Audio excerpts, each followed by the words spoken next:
We are being bombarded with disrupting chemicals. A lot of them, they're in our products. Okay, let's go to my kitchen. Come with me.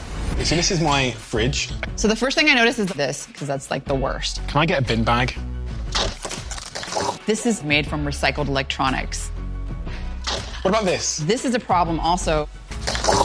And this? Ding, ding, ding, this is great. I'm gonna do utensils next. Heating it up, the plastic, it's getting into your food. What about a receipt? That's bad. It's covered with BPA. And a study in adolescent boys showed that it was associated with a 50% reduction in testosterone. And then this is one that people often miss. The biomedical scientist and anti-aging doctor, Rhonda Patrick, is back. This time, she's talking about health optimization, maintaining peak performance, and the environmental toxins disrupting your body. Dr. Rhonda Patrick, let's talk about something that I've never heard of before. Peakspan. What the hell is Peakspan? So it's essentially being within 90% of your peak function. For example, muscle mass, bone density, that kind of peaks around 25 years old, and then they kind of steadily start to decline. You joking? And the same goes for cognitive function. So I'm on the way down. Yeah, and I'm definitely on the way down, but we can do things in our life to help maintain that peak span. Like if you exercise 5 hours a week, do some high intensity interval training in there, and you can reverse heart aging by 20 years. And then sleep, very, very important for preventing your immune system from aging rapidly. And then another thing that you can do that's really important for brain aging is, and this is associated with a rapid decrease in Alzheimer's disease risk. But what I really want to talk about is intermittent fasting, Ozempic, supplements, and being sedentary. So I want to talk about all of that, but we've got to talk about this in my hands at the moment. So if you have this, it's going to double your risk of early mortality. Double your risk? Double. Okay, so talk me through this. I want as much detail as possible. Guys, I've got a favour to ask before this episode begins. The algorithm, if you follow a show, will deliver you the best episodes from that show very prominently in your feed. So when we have our best episodes on this show, the most shared episodes, the most rated episodes, I would love you to know. And the simple way for you to know that is to hit that follow button. But also, it's the simple, easy, free thing that you can do to help us make this show better. And I would be hugely grateful if you could take a minute on the app you're listening to this on right now and hit that follow button. Thank you so, so, so much. Dr. Rhonda Patrick, I am fascinated by so many of the things that you talked about, and they're front of mind for me at the moment because I'm a 33-year-old man, and I know from doing this podcast and looking at graphs like this one, which we'll talk about today, which I don't think most people have ever seen in their lives, that this is the age where things might start changing direction from here on over the next decade. And there's things I can do to set myself up now, if I listen to your advice, for the remaining decades of my life to be remarkably different. I'm playing with this in my hands at the moment. It's, for anyone that can't see, you should probably look at the screen right now. It's a yellow blob of squidgy, slightly disgusting material. What is this, and why does this matter? So this represents visceral fat. It's something that most people haven't heard of. Many people have heard of fat. They know fat is bad, but they don't realize there are different kinds of fat. Mm-hmm. There is visceral fat, and this is the kind of fat that you can't really pinch. Adipose tissue kind of fat, right? I mean, if you opened up your body, you could pinch it because it's deep, deep within your body. It's often referred to as belly fat. Mm-hmm. And it's surrounding your organs, like your liver, your kidney, your intestines. This is a very deep belly fat. And it's very different from subcutaneous fat. You can actually be lean, but have a high amount of visceral fat. We call these metabolically unhealthy people. So visceral fat, you mentioned you're 33. The average 33-year-old male has how much visceral fat?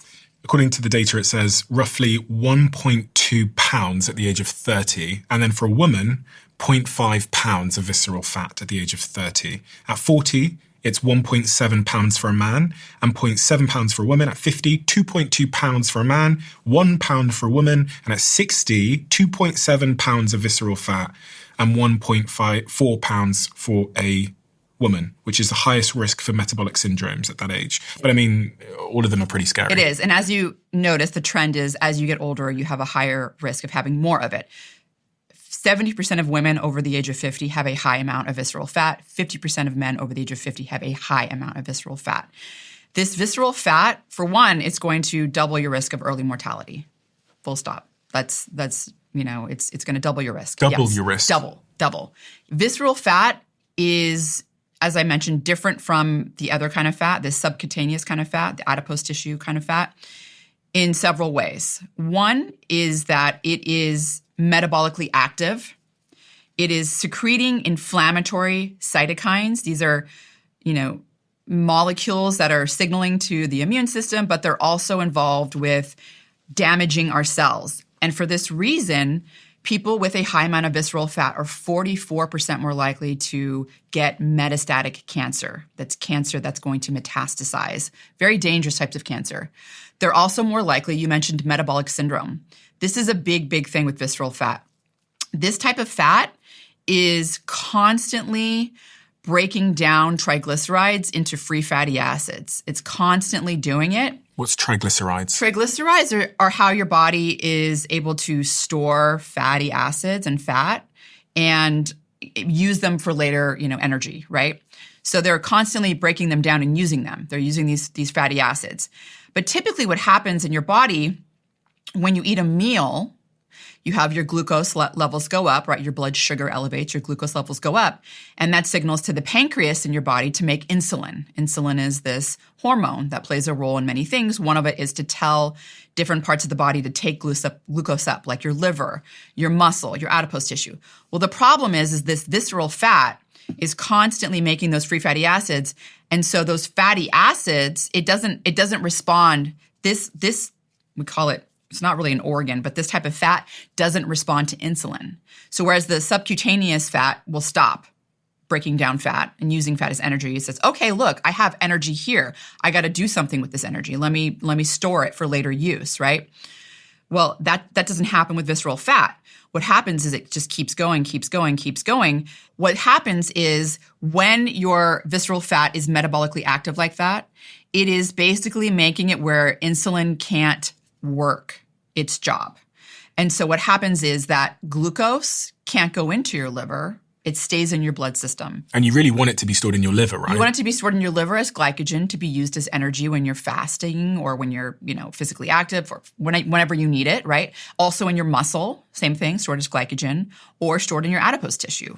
Mm-hmm. And so none of that happens because insulin, it's not able to basically act on your organs. There's no signal. So nobody's getting the phone call, hey, time to take the glucose up. It's not happening, right? So the glucose sits around. So what happens is your body freaks out because it's not good to have glucose sitting around in your bloodstream for a while. It causes a lot of damage, right? Mm-hmm. And so what happens is your body makes even more insulin to try to overcompensate. Your body goes, oh, maybe that wasn't enough insulin because, the glucose isn't coming in to the organs like the liver like it's supposed to. So let me put some more out. And for anyone that doesn't know, insulin is kind of like the taxi driver that goes and picks up the glucose and takes it home. Right, exactly. It's taking it home. It's taking it back to the liver. And so what happens when you make more insulin, you're overcompensating in such a way that now glucose really does get taken up into these other organs like the liver. And it so much so that it causes your blood glucose levels to go down and you're crashing. And all of a sudden, this is responsible for that. People that eat a meal and they're kind of insulin resistant, they eat a meal and then all of a sudden they're crashing an hour later. We're like, why do I have no energy? Why am I hungry? Right? Because after you crash, your blood glucose levels go down. That's what I mean by crashing, really far down, not normal levels, but like below that. And so then your body tries to overcompensate by going, oh, I'm hungry, I need to eat. And so you start to have these cravings for like energy-dense foods. And that's part of this cycle of the beginnings of insulin resistance. And so when I'm talking about here with visceral fat, it causes insulin resistance. And that's essentially the take-home here. By its constantly metabolizing fatty acids, it's stopping that taxi car from going and getting the glucose. It's not happening. It's not responding. You're not picking up the driver, right? And so you become insulin resistant. And that has a lot of problems. One, it's going to affect your immediate energy levels. It's going to affect the way you're feeling. And two, it's going to make you more likely to become type 2 diabetic because eventually your body won't be able to produce enough insulin to bring the glucose in. And so then you become type 2 diabetic. So that is a big consequence of having this visceral fat in addition to those inflammatory molecules that are being generated from this fat. It's just so metabolically active. And that inflammation that you're generating not only does things like raise your cancer risk by 44%, it also makes you tired. It gives you brain fog, lethargy. When your immune system is being activated by this inflammation, you're taking energy away from your brain. It's a lot of energy to activate your immune system. And so that energy is now going to the wrong place. It's not going to your brain. So you won't feel cognitively as sharp and absolutely won't. Just think about when you have an infection. Your immune system is very active. You're fighting off a pathogen, right? Do you feel like you're tired, or do you feel like you're cognitively at your peak? I'm out of action for several days usually. Right. You're tired and your brain isn't working. And part of that reason is because your activation of your immune system is sucking energy away from your brain. And the other reason is because the inflammation being generated gets into the brain and disrupts neurotransmitters and things like that. So it's like a double whammy. Your brain isn't working properly. And so there's a lot of people walking around constantly feeling tired, feeling lethargic, feeling brain fog. And they might have a high amount of visceral fat and not even know it. So typically, looking at the data, I mean, most people have too much visceral fat. Most people do have too much visceral fat. And typically a really high amount is, I would say, a proxy for it would be measuring your waist circumference. So like if women have a waist circumference of 35 inches or greater, that is a sign of too much visceral fat. If men have a waist circumference of 40 inches or more, that is a sign of too much visceral fat. Ideally, you would go and get what's called a DEXA scan. Now, this is not something that's routinely done, and it doesn't necessarily have to be done unless you're that person that really likes to go the extra mile and directly measure things. Mm-hmm. That would be another way to do it. You really want to have below 300, grams of visceral fat. Ideally, closer to 0, the better. Me and my friend went and got a DEXA scan done, and the remarkable thing is I weigh a lot more than him, and I'm much bigger than him. He's skinny. But after the DEXA scan, they said that he had too much visceral fat, which I thought you must be like big or obese to have visceral fat. But he's a skinny guy, and the DEXA scan said too much visceral fat. Yes, that's the thing.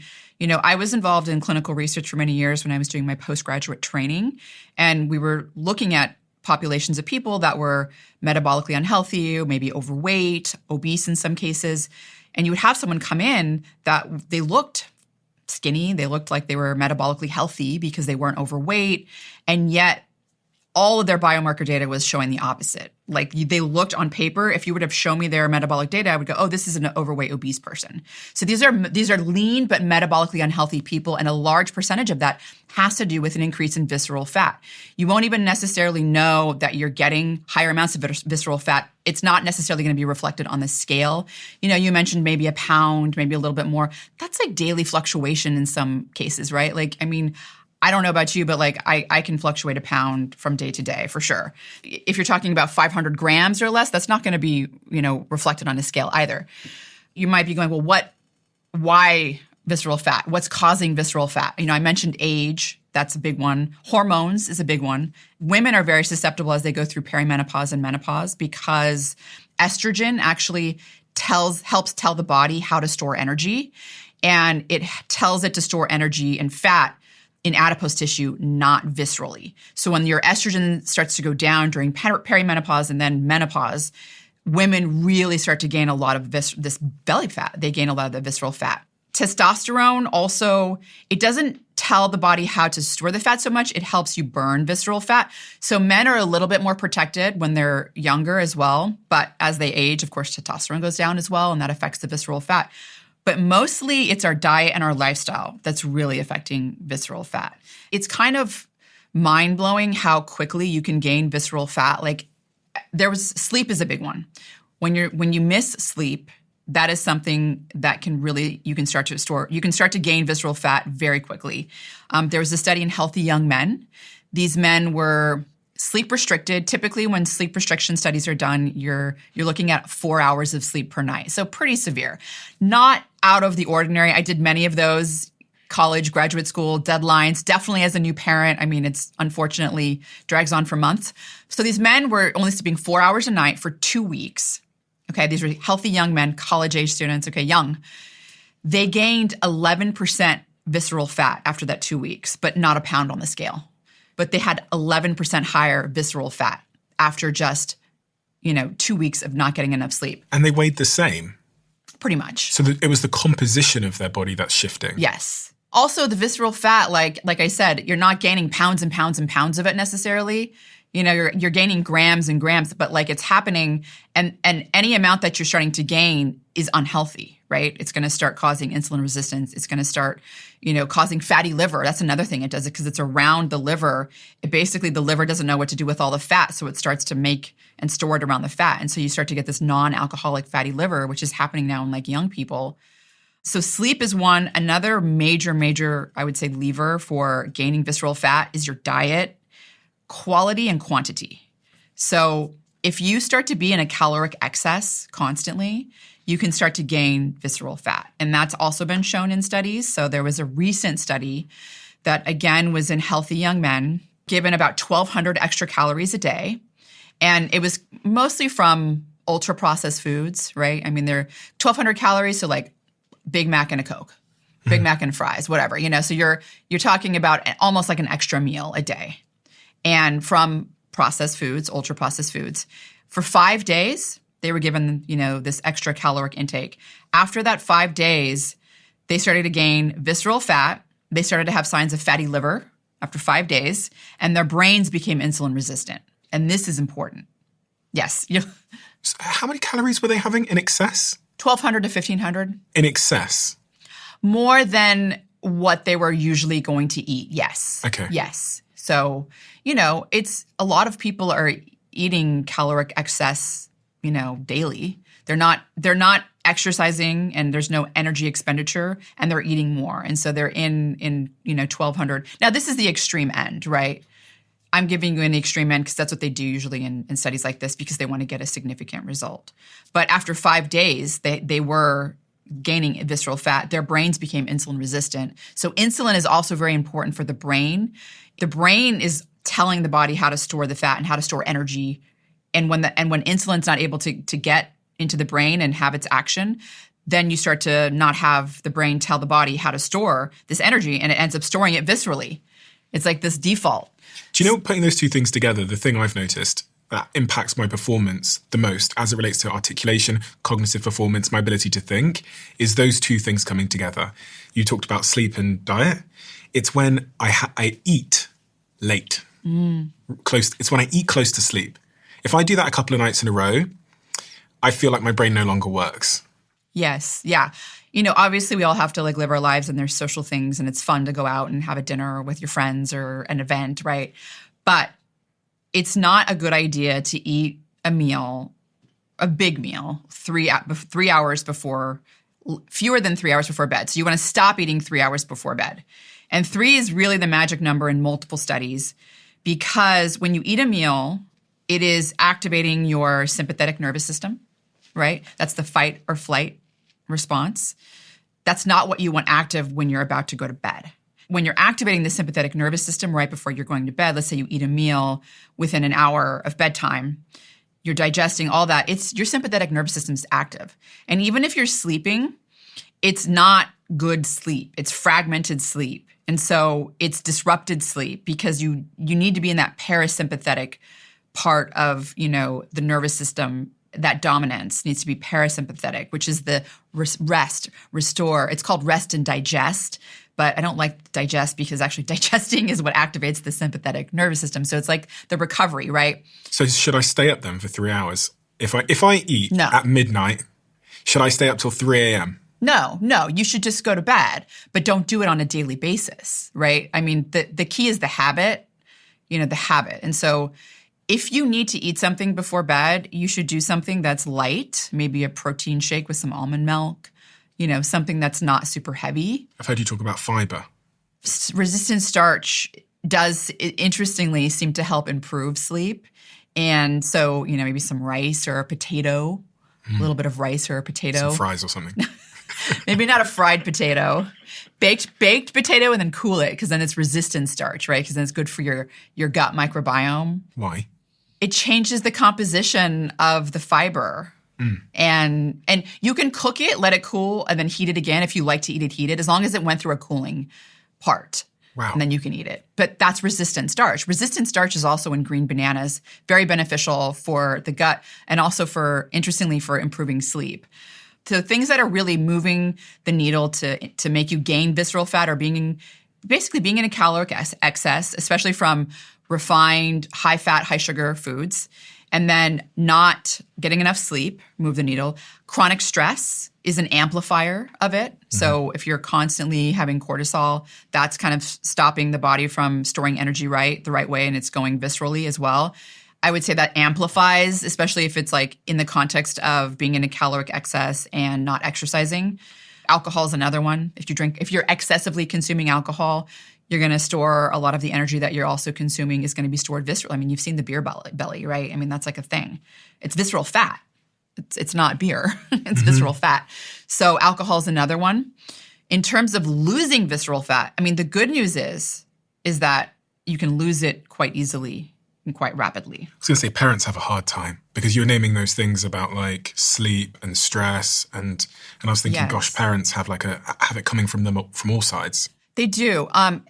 But see, this is where the good news comes in because, part of the reason why sleep is causing you to gain more sleep loss is causing you to gain visceral fat is because it's causing your body to become insulin resistant. It's like this vicious cycle.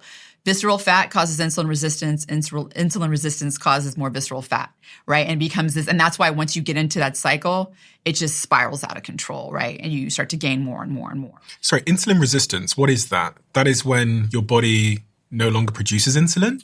Or? No. Insulin resistance is when your body is no longer responding to insulin. So it's like you're waiting for the phone to ring and it's ringing, but you can't hear it. Right? Like you're not getting the signal. And so your cells are not responding to the insulin that's made. Insulin is really helping your body move the glucose out, right? Move it out of your bloodstream where it can cause a lot of damage if it sits around. And if you put too much pressure on the insulin system, then it kind of shuts down. Eventually shuts down. And the thing that puts too much pressure is consuming too much glucose or too much activity. Too much glucose, refined glucose can do that. Visceral fat is one of the, I would say, bigger causes of insulin. It's actually one of the major causes of insulin resistance because if you are physically active and eating a lot of glucose, that glucose is going to your muscles. Physical activity makes your muscles very responsive to glucose without needing insulin. The transporters that transport glucose are super responsive when you exercise. That's why physical activity, and this is what I was getting at with parents, is so important. The visceral fat is the really big concern with insulin resistance. This is the thing that, again, it's like people don't even know about it. A lot of people are thinking about glucose and, I got to watch my glucose, and that's all fine. I mean, yes, to some degree that's also playing a role. But it's the visceral fat that's the real underlying problem that's causing you to become insulin resistant. You mentioned parents have it bad because they're stressed out and they don't get sleep. I was wearing a continuous glucose monitor when I became a new mother. I was appalled by my fasting blood glucose and by my postprandial blood glucose levels. Never. Postprandial means after a meal. Okay. So your levels go obviously much higher after you eat a meal versus in the morning when you haven't had anything to eat. Mm-hmm. And my levels were so high, it was pre-diabetic. And I couldn't believe it. And it's not like I'm eating, drinking Cokes and eating terrible, right? But there was a period of time when I'm not as physically active, particularly in the first couple of months. It's really, that's the time when you're kind of just in this cave. I immediately was looking into the scientific literature and found that high-intensity interval training and exercise can help almost negate most of those poor effects of causing insulin resistance and causing your glucose regulation to not be normal. That's the good news for parents, is that new parents should prioritize exercise. And exercise does cause you to lose visceral fat. It's not just any type of exercise. It really has to be aerobic, and the more vigorous, the better. So for people that don't know what that means, aerobic and vigorous. Yeah. So what I mean is resistance training and lifting weights don't really move the needle in terms of helping you lose visceral fat. It does help you improve your metabolism. It does help with glucose, sensitivity and all that, because your muscles are going to be more sensitive to take the glucose in. But if you want to lose visceral fat, you're going to have to do running, jogging, cycling, swimming. You want to get your heart rate up a little more. Why? It's energy expenditure. It plays a role in getting you to that more caloric deficit, and that's better. So that's one way. And the other thing is any weight loss program. So intermittent fasting, caloric restriction, even GLP-1 receptor agonists and all the classes of GLP-1, anything that is going to make you lose weight, lose fat. Visceral fat's one of the first to go. And in fact, people on these weight loss programs or even on exercise training program, visceral fat's the first fat to go. And so you can lose it quite quickly. So on this point of fasting, are you a fan of fasting to combat visceral fat? And also, could you give me your thoughts on being in a ketogenic state as it relates to visceral fat? Yeah. People, when they think about intermittent fasting, they kind of think about, one thing, and they think about weight loss, right? But there's a lot going on here, and I like that you mentioned being in a ketogenic state because there's also a metabolic switch that happens. This metabolic switch from burning carbohydrates and glucose to burning fatty acids and getting in ketosis, right? That's a metabolic switch, and it's very important. There are two different things happening here. But intermittent fasting is essentially a good tool that people can use to reduce their calorie intake without having to count their calories. That's why I like it. You can lose weight by counting your calories and reducing your calorie intake. I personally think that's a lot of work. Some people love doing it, and that's great. I think whatever works for a person. But the way in which intermittent fasting helps people lose visceral fat is by reducing calorie intake. That's what I'm getting at. It's like a tool that some people like to use because I like it, for one, because I can not think, I'll skip one meal, making sure I get enough nutrients in the meals that I eat and protein in the meals I eat. But I'll skip a meal and it gets me in a caloric deficit without having to think about and count everything. So it's easier on me. To fast versus counting calories. And how do you do that? I like to fast in the morning. And the reason I like to fast in the morning is for the exact reason you mentioned. And that is the ketosis, which I like to call the metabolic switch. You're not eating while you're sleeping, obviously. So if you're sleeping for 8, if you're in bed for 9 hours, 10 hours, you're not eating during that time. And it takes about 10 to 12 hours for your liver to deplete glycogen. Glucose that's been taken up by the liver is stored as glycogen so that you can then use it for energy later if you don't have energy coming in, right? So the glycogen is like the petrol station. Yes. So it runs out of petrol. That's right.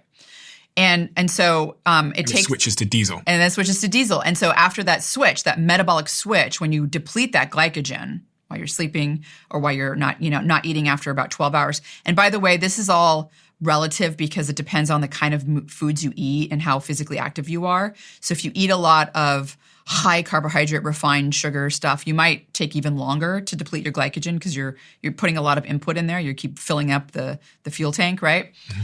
But if you're eating things that are more low carb, you might deplete your glycogen sooner.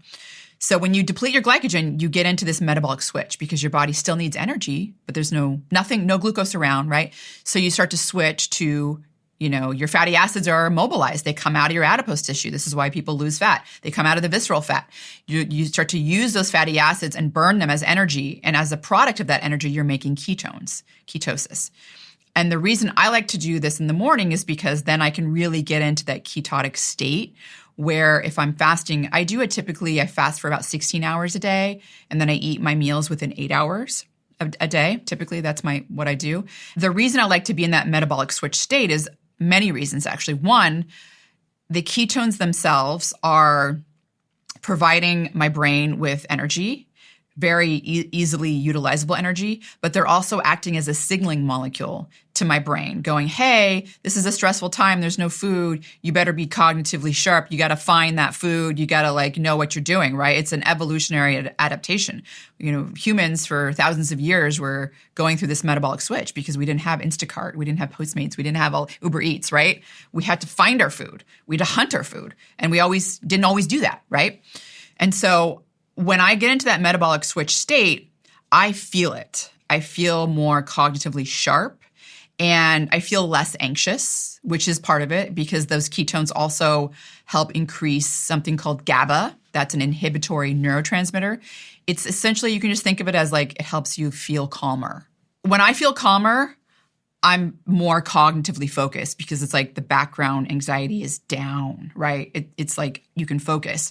And so I love being in that state in the morning because that's when I get my work done. I also like to be in that metabolic switch state. And this is why I like fasting in addition to, the fewer calories I'm consuming, right? Your body has to be in that fasted state to repair.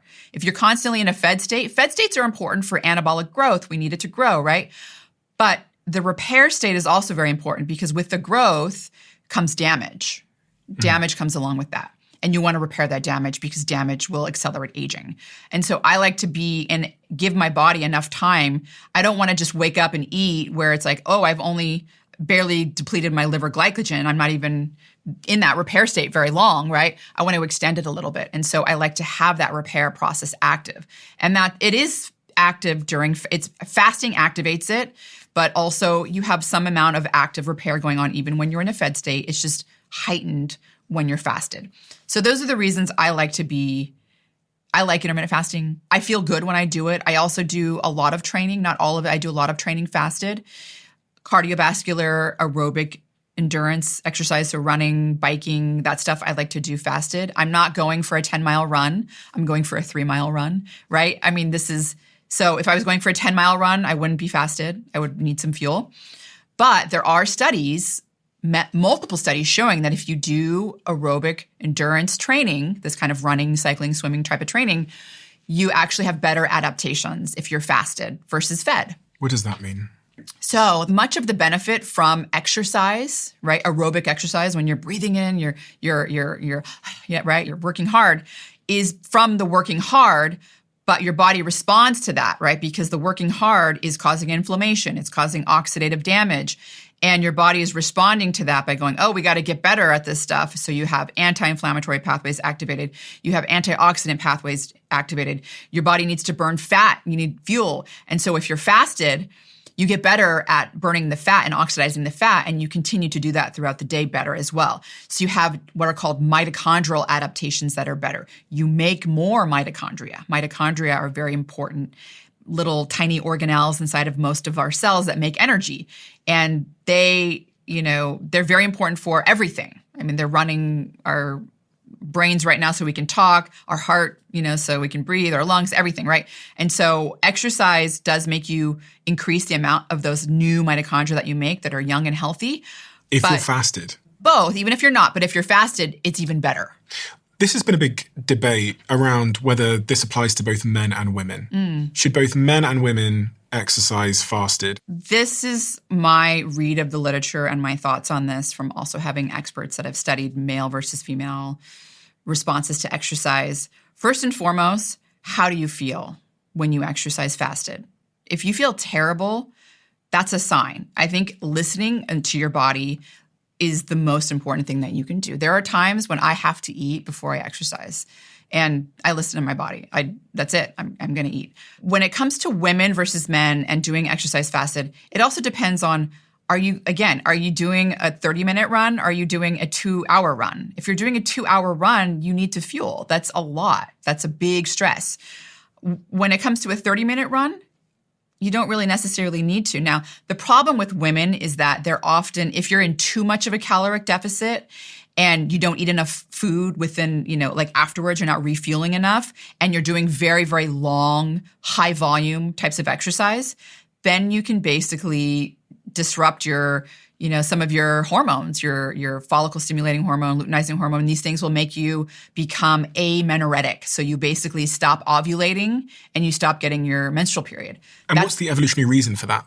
What's going on there? Because your body's like, there's not enough food and energy around to sustain a growing fetus. So it starts shutting down. So it's basically like, hey, we're not going to allow you to have a baby, basically. So you stop ovulating, right? So you're not making those eggs. Is this often the case with women who exercise a lot and no longer have their menstrual cycle? First of all, this is not a common thing. This is something that happens in, athletes, elite athlete women that are not eating enough food.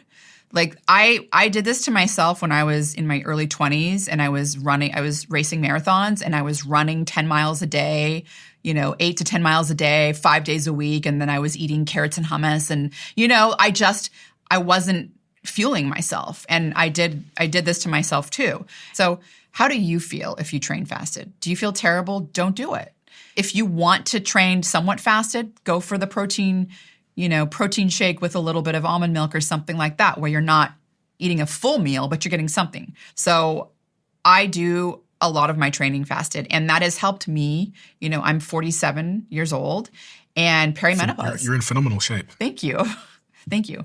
But I did notice, of course, as I started to reach that perimenopause part of my life, that I had to be a little bit more aggressive and put a little bit more effort in to not get this fat right here on my belly, because it started coming up and I didn't want it. It wasn't an option for me. Speaking of studies done for women, I've heard you talk in the past about the SWAN study, which kind of relates to what you just said there, when relating to women and visceral fat. And they found that women experience an accelerated increase in visceral fat starting 2 years before their final menstrual period. Yeah, because that's when their estrogen is it's plummeting, right? You're just going off a cliff because you're about to go into menopause. Again, what age would that be? Average age of menopause is between 52 for women. A lot of that, there's a lot of things that can affect your reproductive lifespan, your ovarian aging, I guess we can call it. And unfortunately, one of them is the age you were when you got your menstrual period. So if the younger you were, the younger you're going to be when you experience menopause. So also when your mother experienced menopause is very, very indicative of when you're going to experience it. But lifestyle and diet play a role too. Obesity accelerates ovarian aging, so you're more likely to go into menopause earlier with obesity. Also, these chemicals that we're exposed to, and we can talk about those as well, a lot of these endocrine disrupting chemicals affect the age of menopause as well and accelerate that. So in some cases, women go into menopause 2 years earlier than they would have otherwise. And you're 47. Mm-hmm. And a half. And the data that I'm looking at here says when we think about perimenopause, it usually starts in mid-40s, which is the age range you're in. This is where the 8 to 10% annual visceral fat increase begins. It is. And I know. Annual? Yeah. I can tell you from people in my life that I've seen going through this, it's pretty sudden that you'll see someone in your life that's a woman that's going through perimenopause and maybe hasn't had any other symptoms yet, so they haven't really seeked out any treatment. Now you can try to do some hormone replacement therapy as well to help with that, but they start to gain visceral fat and it shows up around the belly quite rapidly. And I noticed this in myself. It almost feels overnight, seriously. This is the only symptom that I noticed in myself where it was like all of a sudden my belly was like growing and, not super, super large, but enough where I was like, there's something wrong. It's not even necessarily reflected if you get hormone tests because mine all seem normal. The thing is that the estrogen, when it drops, that estrogen is so important for telling your body to store energy differently, not around the organs, but to make it around, other parts of your body, like your thighs and your butt, right? Like your adipose tissue. And so when that estrogen goes down and declines, it's like, boom, it starts to go right to the belly. So that is why, for me, intermittent fasting has been really important. Like with any weight loss or calorie restriction protocol, you do need to make sure you're getting enough protein because that's important for muscle, right? Muscle growth and preventing atrophy of your muscle. And you need to also do resistance training. That also is a very important signal for muscle because the problem is some people calorie restrict and eat fewer meals and then they're not getting enough protein and they're not training and they start to lose muscle in addition to fat. And you don't want to do that. You want to kind of just lose the visceral fat and keep the muscle, ideally keep gaining muscle. And for men, I was reading that testosterone and growth hormone typically peak in their late 20s. So I guess mine's peaked already. And starting at age 30, testosterone drops roughly 1% a year. So between the age of 25 and 65, men typically see a 200% increase in their visceral fat, even if their total weight stays the same. So, is that linked to the testosterone decline? Is that what's going on there? What's causing it? Yeah. I mean, testosterone you burn. Even if you're gaining visceral fat, it helps you burn it. It's also why some women that are in perimenopause want to do testosterone because it helps them burn the visceral fat. So it is linked to testosterone decline as well. But also as men are aging, they become more sedentary. They tend to eat a little bit. They're consuming more calorie. Like all these things are hand in hand. So it's not just like a one punch, right? It's like multiple angles are kind of all compounding and coming together. Whereas you could get away with it a little bit easier when you're younger because the testosterone is helping you burn it more. When you're declining, it doesn't work that same way. So even though you're gaining it, you're not burning it as quickly. So you start to have a net gain in it, if that makes sense. So going back up to the top then, we were talking about things you can do to lower your visceral fat. And we talked a little bit about exercise, sleep, diet. Is there anything else in that category? Yeah, I think those are the main ones. Obviously avoiding excess alcohol consumption. Yep. And also Stress. the stress. Yeah, we talked. Yeah. The stress, like, trying to relaxation techniques, buffer that stress. That's a big one. It's an amplifier. Yeah, people don't talk enough about visceral fat. They look at other markers. No. Well, most people just want to lose weight and look good. Yeah. Or, they look at, HbA1c, your long-term glucose, or they're looking at lipids. And visceral fat is just, it's insidious, right? It just starts increasing. You can't see it. You can't see it until all of a sudden belly, right? I mean, it's bad. And it affects the way you feel daily. On this point of testosterone, why is it the case that testosterone seems to be dropping amongst men? I think it said something like, I wrote it down, yeah. Testosterone levels in men have dropped by up to 20% over the last 2 decades, which is quite terrifying. It is. So, look, there's a lot of factors that can affect testosterone. I mentioned dietary factors. Refined sugar. Sleep is a big one. People aren't getting enough sleep. Lack of sleep drops testosterone.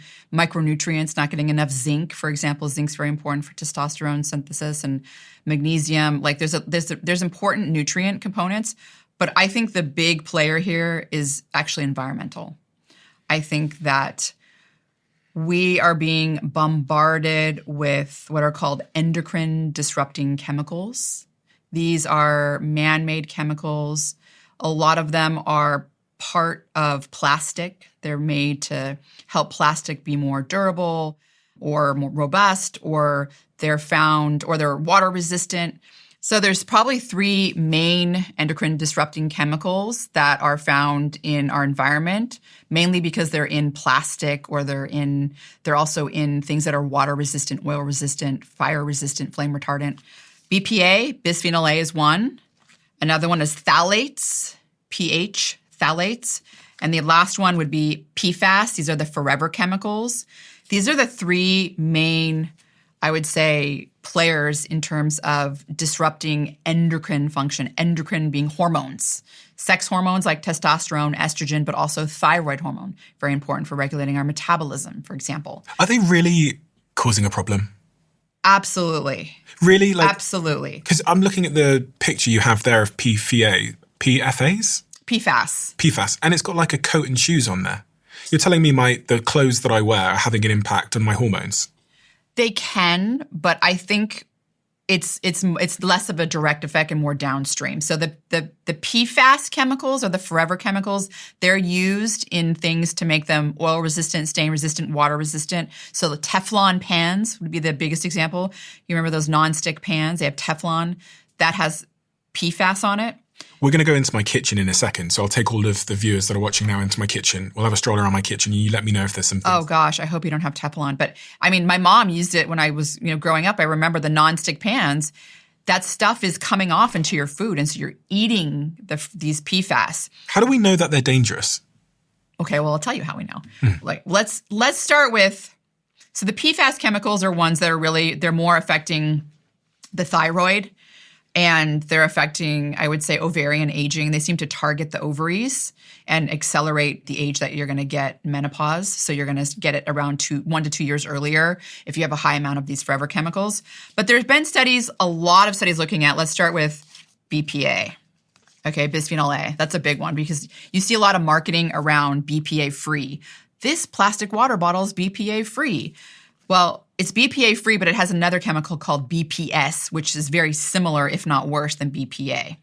So BPA is something that's found in a lot of water bottles. It's in those plastic water bottles. It lines the cups of paper cups, like these to-go coffee cups that you're getting at your favorite, coffee place.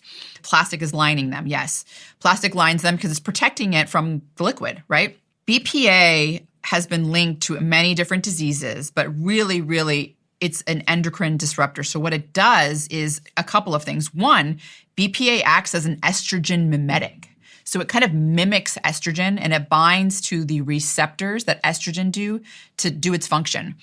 And so it sometimes binds to estrogen and either makes it seem like there's estrogen around or it blocks estrogen from working. So it depends on the dose and the concentration, so it can do both. But it also binds to androgen receptors that interact with testosterone, right? And so there have been studies that have found that men that have high amounts of BPA also have low amounts of testosterone. But there was also a study done in teens. This is when, your sexual development is happening, right? Testosterone is very important during this part of your life, during puberty. Teens, adolescent boys that had the highest amount of BPA had 50% lower testosterone than the boys that had the lowest amount of BPA. The biggest one that's affecting testosterone is the phthalates. These phthalates, they are present in a lot of PVC piping. They're present in a lot of our food packaging, all those like thin, you go to to the grocery store and you get a filet mignon steak and it's wrapped in plastic. Poultry's, all that plastic wrapping and all the foods that we're eating has phthalates in them. They make it more flexible and stuff. And it's also found in our hair products, our cosmetic products, our creams. And it's also very lipid soluble. It likes fat. It is drawn to fat. So when you have plastic around fat, like cheese, things like that, meat, it's getting into that meat. It's getting into that cheese, the phthalates. These disrupt our hormones in ways similar to BPA. So they're binding to the androgen receptor, but they're also going into the testes and disrupting the synthesis of testosterone. So there was a study in men that had the highest phthalate levels. Those men had 20% lower testosterone compared to men with higher levels. And this is like, it's affecting not only just the testosterone, but it's affecting sperm quality. So the shape of the sperm wasn't good. It's affecting the number. So sperm count is down if they're higher BPA or higher phthalates, and also motility, the ability to swim. Pregnant women that get exposed to high levels of phthalates, and if they're carrying a male fetus, right, they're having a boy, what's been shown is it's also affecting sexual development. So these boys, they're getting something called hypospadia. That's where like the slit on the penis is like moved backwards, kind of closer to like what a woman would have, and they're getting undescended testicles. So one of their testicles is not descending, and that's associated with infertility, cancer, testicular cancer being the big one.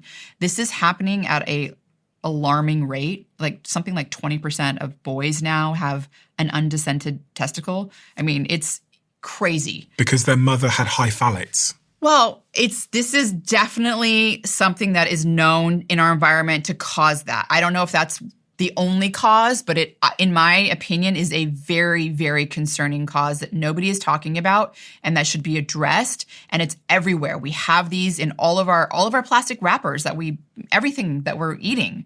You even getting your meat. You think it's meat. It's but it's wrapped in plastic, and that phthalates are getting into the food. So they're getting into our bodies. They're disrupting hormones. They're disrupting sexual development. They're disrupting our ovaries, estrogen, ovarian aging, age of menopause. They're disrupting thyroids, the thyroid hormones. I mean, there's even studies now with pregnant women that have high levels of BPA. They're 6 times more likely to have a child with autism spectrum disorder compared to women with low levels of BPA. Again, BPA is disrupting the estrogen and androgen receptor. And this is very important because the androgen, you want to have, it's disrupting aromatase as well, that enzyme that's involved in converting testosterone into estrogen. So believe it or not, when you're a boy developing in your mom's womb, estrogen plays a very important role in your brain and brain development and what's called masculinizing the male brain. it's kind of contradictory. You're like, oh, well, wouldn't testosterone do that? Well, actually, estrogen is very important for masculizing parts of the male brain. And so when you have aromatase being inhibited by bisphenol A, by this endocrine disrupting hormone that is so ubiquitous everywhere. That is found in plastic bottles. Plastic bottles. It's found everywhere. So what do you recommend? First of all, I think if you can eliminate and not drink out of plastic bottles as much as possible, if you do want to-go coffee, either drink it there in their mugs or bring your own to-go mug. Like I bring I have like a Yeti kind of to-go coffee mug that I'll bring into a Starbucks or wherever, a Coffee Bean, and I'll have them fill it up. Soup, canned soup are lined with BPA. They're lined with plastic. And soup usually goes into the can hot. Sterile technique. I mean, they want to make sure it's, so you're getting, this soup has been classically shown in multiple studies to increase BPA levels by 1,000%. Crazy amounts. So don't eat canned soup as much as possible. I mean, obviously this is about the habit, not the one-off, but try to avoid cans, drinking out of even soda cans, even like your favorite sparkling water cans. Don't make it a daily habit because they are lined with plastic. That's a source of BPA into your bodies. There are ways that you can excrete BPA. So the major way to get rid of it is through urine. It's excreted through your urine, but it has to become water soluble first. It's a fat soluble compound. And so there are things that we can eat in our diet that will increase that excretion. Compounds in broccoli sprouts being the big one. Sulforaphane activates a pathway that are enzymes involved in making BPA become water soluble, so they come out your urine. Oh, so broccoli's like a cleanser. It's like a cleanser. It's like we actually do have these, it's called phase 2 detoxification enzymes in our body. We have the ability to detox a lot of things. We just have to give our body the right input so that it can activate those pathways. I personally take a supplement of that sulforaphane because I want a concentrated amount of it, because I used to do broccoli sprouts. Broccoli sprouts have 100 times more sulforaphane than mature broccoli, but you have to sprout them, and then there's contamination issues, and it's just, some people do it. It's great, but I used to do it. I don't anymore. I just take a supplement. And that supplement's called? The supplement I take is called Avmacol. It's by a company called Nutramax. I don't, I'm not affiliated with them. I like their supplement because, one, they've got 12 published studies using it, clinical studies too, showing that it actually helps with autism. Children and adolescents with autism that take the sulforaphane supplement, they have improved symptoms because it's a detox. It helps. Interestingly, people with autism are like 30 times less likely to excrete BPA. It's a weird thing going on here where BPA increases autism spectrum disorder, but then kids that have it are not able to detoxify it as well. Wow. Yeah, it's interesting. Again, I think that excretion is important, but avoiding the plastic as much as you can. Make it a habit. Don't freak out. I mean, obviously you can make yourself crazy, and stress is not good. As we talked about, I see you going, oh my God. Yeah, no, I'm thinking about just how casual I am about these things. So, and I could easily make small changes. I could easily make big changes in the position I'm in. I can say in my company, we no longer buy this kind of stuff. I could say in my kitchen, because, to my team or whatever, let's not buy this. Can we go look at my kitchen now? Let's do it. Okay. Let's go. Let's go to my kitchen. Be right. No, you guys can come too. So we're going to go to my kitchen. If you're listening on the dog walk, this might be a nice time to sit on a bench and look, because you're about to go into my kitchen and we're going to look at real things that you might not even know in your kitchen are causing you some of these problems. Come with me. You know the little traditional SIM card that goes inside of our phones? They haven't changed at all since they were invented in the 90s. You have this physical piece of plastic that means you're locked into one carrier, one network, and the second you cross a border, that carrier can start charging you whatever they want. But there are alternatives, and today's sponsor, Saley, is one of them. It's an eSIM app that gives you a safe and secure data connection in over 200 destinations. All of their eSIMs have built-in cybersecurity, which is great if you're traveling for work and looking at confidential material. I've been using Saley whenever I travel because the connection is always reliable and it saves me a ton of roaming fees. It also means I don't have to deal with all of the faff that surrounds sorting out a SIM everywhere I go. If you want to give it a try, download the Saley app from the App Store now and scan the QR code on screen. And if you want 15% off your first purchase, use my code DOAC when you get to checkout. That's DOAC for 15% off. Keep that to yourself. I've spent the last decade building and investing in companies, and so often the conversation around marketing budgets follows the exact same pattern. The budget gets approved, but then the results don't come back. And most of the time, the creative pitch and the offer is fine. The problem lies with the audience. Ads reach people who will never buy or refer, nor do they have the power to sign off anything at all. And this is why so much budget gets wasted. LinkedIn Ads, who are a sponsor of this podcast, lets you reach them specifically by job title, seniority, company size, industry, the skills that they have, and much more. You're no longer hoping your ad reaches the right person. Instead, you're defining exactly who sees it. And LinkedIn Ads drives the highest B2B return on ad spend across all major ad networks. Give them a try at linkedin.com/diary. And if you spend $250 on your first campaign, you'll get a $250 credit for your next one just by going to linkedin.com/diary. Keep this to yourself. Terms and conditions apply.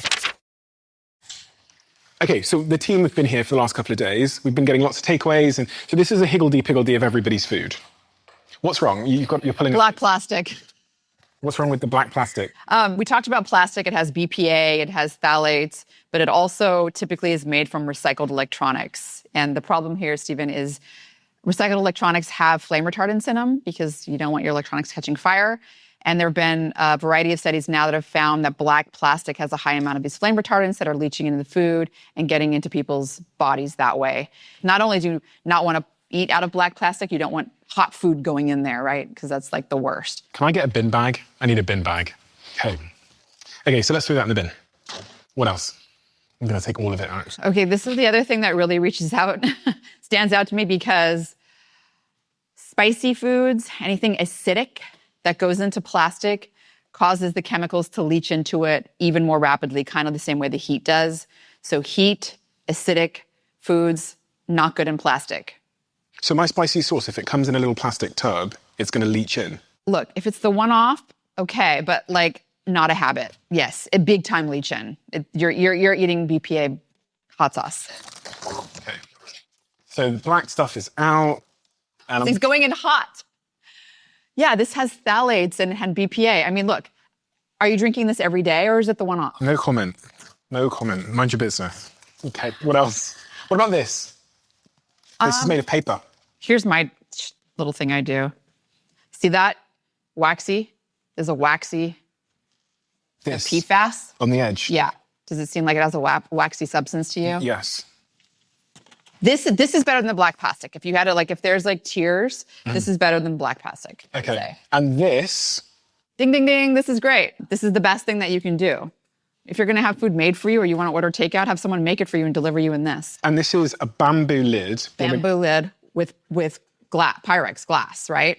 Okay. So this is good. This is great. So I need more of this. You need more of this and get rid of all... I mean, this is already looking better. This is on the scale, at least it goes in cold. So here's the thing. Microplastics are also shedding into this. We didn't talk about microplastics. They're shedding into here.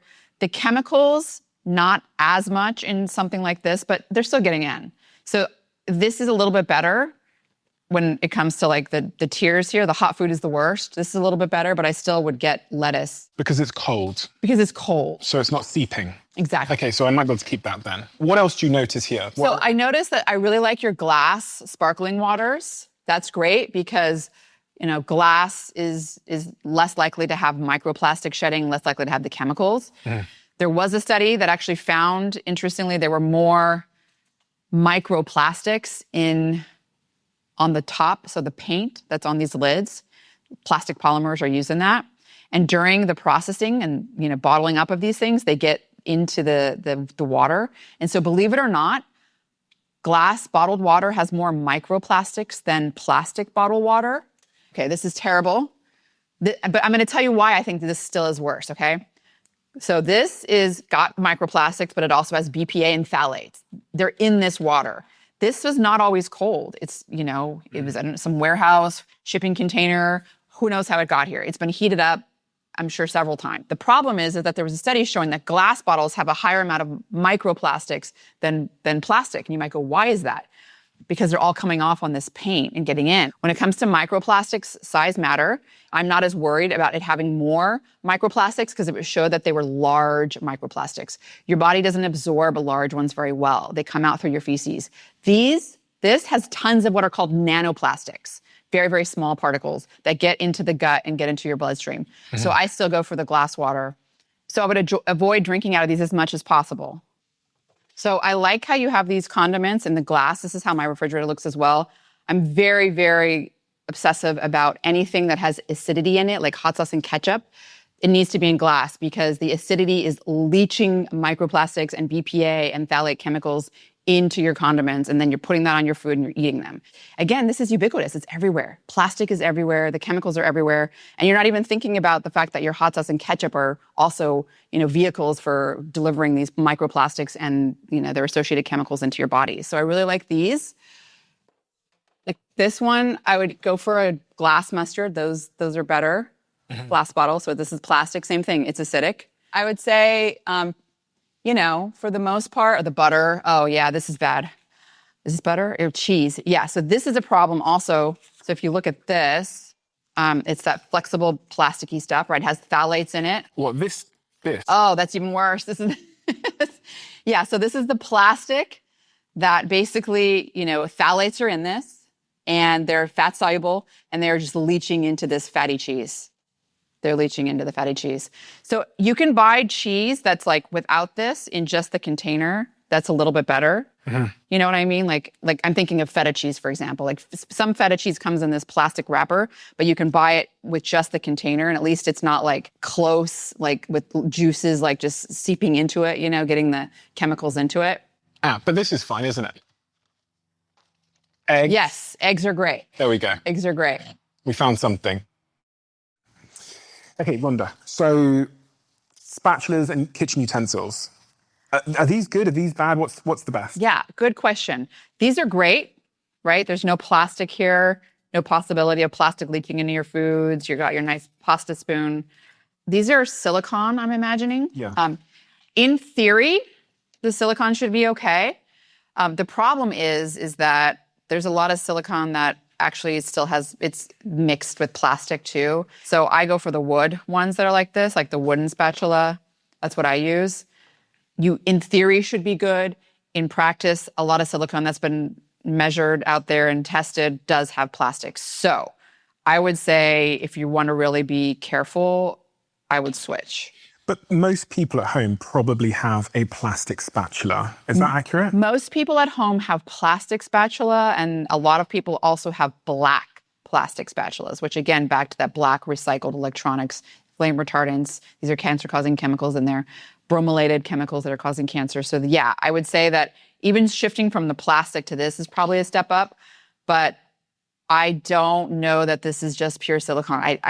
I would guess that there's some plastic still in it. And so if you're heating it up, the plastic, it's getting into your food. Okay. What about my pans? So what about, I've got my pans here. Great. All clad. This is what I use. These are amazing. No plastic lining, no PFAS, no nonstick. So most people's pans at home have a sort of a protective layer here that's non-stick so that they can cook their food and their food doesn't stick to the pans, like scrambled eggs. They're kind of a pain in the butt if they stick to everything. That has the forever chemicals in them, and that is being heated up and is leaching into your food and you're eating it. So really what you want to avoid the most is Teflon, right? Anything that's non-stick. It's harder to cook with these though. It's so much harder, but you know what? You're healthier, and that's what you have to imagine. The other thing I want to talk to you about is this. The blender. Ah, yes, the blender. This is one that people often miss. The problem is most blender tops here that's blending your stuff is plastic. And there are studies showing that when you have a lot of friction on plastic, that releases orders of magnitude more microplastics. And of course, their associated chemicals are hitchhiking along there. There are companies that make a stainless steel version of the blender, and I highly recommend if you're someone like myself, I like to do my kale blueberry smoothies, that you switch to the stainless steel. I switched for my family because essentially the friction, you're drinking microplastics and chemicals. So that's bad. A receipt? Yeah, don't touch it. What do you mean don't touch it? So receipts are... Why are you touching it like that? Covered with BPA. I mean, literally just covered. That's how it prints it, right? This isn't like a printer. This is printed, it's a thermal paper, And the BPA is allowing the printing to happen. And so they're covered with bisphenol A. People that are handling receipts, like cashiers that are handling receipts, have really high levels of BPA, particularly if they use like hand sanitizing lotion or any lotion, any sort of cream makes the BPA. Again, BPA is fat soluble. These creams, the hand sanitizers are carrying it inside your bloodstream about 100-fold higher than not having that. So first of all, you can opt to have a receipt emailed to you. If you need the receipt, I would do that. Or, don't touch it. But also, if you work in if you're a cashier and you work in this industry, really, really please wear nitrile gloves. I mean, this is like your BPA levels. If you were to go get them measured, which you can, there are companies out there now that do measure BPA levels in urine. You will see that they are extremely, extremely high. So nitrile gloves will protect you from the BPA getting across your dermal barrier and getting to your bloodstream. Latex gloves do not. So make sure they're nitrile gloves. And then for people that are not in the industry, try to avoid the receipts. I mean, it's a really big exposure to BPA that people aren't even realizing. I can tell by the way you're like grabbing the corner of it like it's feces or something. Oh, it's terrible. And my son, kids love paper. And of course, I don't want him touching it because we talked about that study in adolescent boys where they had high BPA levels and that was associated with a 50% reduction in testosterone. I mean, this is at a part of your life when testosterone is important for sexual development and development in general. So really, really, really important to remember receipts are a very big source of BPA that people are not thinking about, particularly people that are routinely handling these receipts. And the other thing I want to talk to you about is water. So here is one of my water filters. I also have a filter attached to the tap. What are your thoughts? So this is filtering water, but it's filtering it into plastic, and it's also got plastic filter. So I think that, you're probably filtering away some other things, pathogens, gross other chemicals that might be in the water, but you're essentially reintroducing the plastic. So I don't know that that's necessarily the best way to get the filter. What you have over here is a reverse osmosis water filter. That is absolutely the ideal. Reverse osmosis water filters filter out microplastics, nanoplastics, BPA, phthalates, chemicals, all these things that we're talking about today. People can get a tabletop one, kind of like this is tabletop, but it's a tabletop reverse osmosis water filter. These only filter out the bigger, larger plastic size, microplastic size.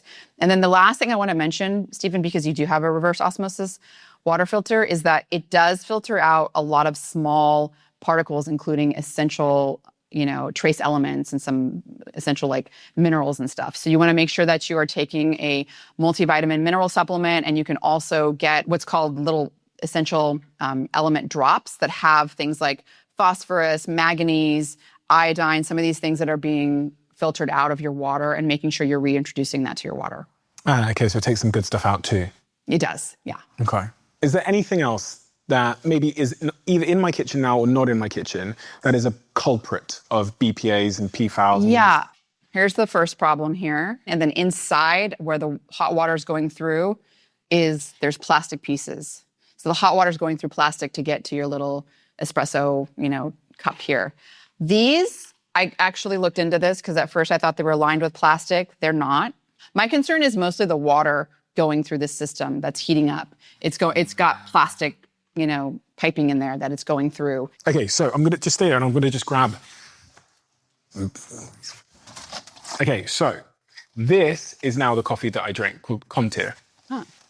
They flash freeze it at the perfect moment and it's delivered frozen. So metal, and then this is an aluminium lid. Right. So it shouldn't be lined with plastic, right? You go like this, press the little button on top, and it goes straight into your glass. And then this comes out, and that's the coffee. Oh, I love it. So you just drop. It's funny because they're a sponsor. Oh. So disclaimer, and I'm also an investor in this company. So no machines at all. Put it straight into the glass, pour the hot water in, that's it. So it's like, instead of instant coffee, it's like instant coffee, but it's real coffee that's been frozen. It's from some Stanford engineers who flash freeze it at the perfect moment to lock in the taste. And you can literally smell. Smells good. It smells good, yeah. Yeah, I'm so glad you're not putting it in a machine, because that's... No longer do that. Okay, so this is my supplement cupboard. It's a mess, but I've pulled out things that I'm personally interested in. Good, bad, indifferent. The first one that jumped out at me when I was looking is reduced and active glutathione. This is something that I I think people should be aware of. There's marketing involved here. Glutathione is it's a major antioxidant. We make it in our body, we make it in our brain. What does it do, sorry? So it's a very important antioxidant. It helps negate oxidation, which is causing brain aging. It's negating oxidation, which is aging yourself, right? Mm-hmm. People want to supplement with it because they've heard about glutathione and how beneficial it is and how it's a great antioxidant. The problem is because our body makes it inside of our cells, we don't have a transporter to get glutathione from the outside of our cells, like if we eat it and if it makes it through our digestion, which it really doesn't, into our cells. And so this kind of glutathione isn't going to make it inside of your cells. So this is just a waste of time? It is. You're going to want to get something called liposomal glutathione. Liposomal glutathione has been shown to get inside because liposomes, it's essentially taking the glutathione molecule and encapsulating it in something that's going to fuse with your cell. Liposomal products in general have a higher bioavailability for that reason. So let me repeat that back to you so I got it. So if it's liposomal, it's basically in a packet which can get through into the cell. Mm-hmm. If it's not, this one is reduced and active, then it's never going to get in the cell, so it's a waste of time. It's just going to be excreted. Yeah, I would say that it's really not doing much. And that if you're going to want to supplement with liposomal glutathione, that's what I have. What about this? Vitamin D3. I've always been confused because people say take vitamin D, but then this one says D3. Right. D3 is the form of vitamin D that you make when you're in the sun. That's the major way we make vitamin D is from sun exposure. There is a plant form of vitamin D called vitamin D2. It's found in things like mushrooms, for example. The problem is that there have been studies showing that vitamin D2, which is unfortunately what a lot of vegetarians take because they want a vegetarian form. Vitamin D3 is also found in like sheepskin because the sheep are making it in their, skin when they're exposed to sunlight. Vitamin D2 is not as effective as vitamin D3. If you are a vegetarian or a vegan, you're going to want to look for vitamin D3 from lichen. Lichen is that like green stuff that you can find on trees and stuff. That also makes vitamin D3. And so it's a much better option than getting the vitamin D2, which is what a lot of vegetarians do. So there's actually a recent study showing that people that are vitamin D deficient, so they're not getting enough vitamin D3 because we don't go out in the sun anymore, they have accelerated aging. And if they supplement, this is a very large study, by the way, if they supplemented with vitamin D3, they slowed their biological aging by almost 2 years. That didn't happen in people that were not vitamin D deficient from the start. So it's not like a vitamin D3 supplement is going to do something miraculous if you already have enough vitamin D. The point is to avoid deficiency. And so someone like yourself that probably doesn't go outside a lot, but also when you go outside, but you have darker skin. So melanin is a natural sunscreen. And so people with more melanin have to spend a lot more time in the sun. And so that is something to consider as well. Well, I can always just take my multivitamin. Right. Multivitamin. I think I might have talked about one study last episode, where men and women that were older adults, they were 65 years and older, they took 1 Centrum Silver a day. And I'm not advocating for Centrum Silver. I'm just saying that was involved in the study.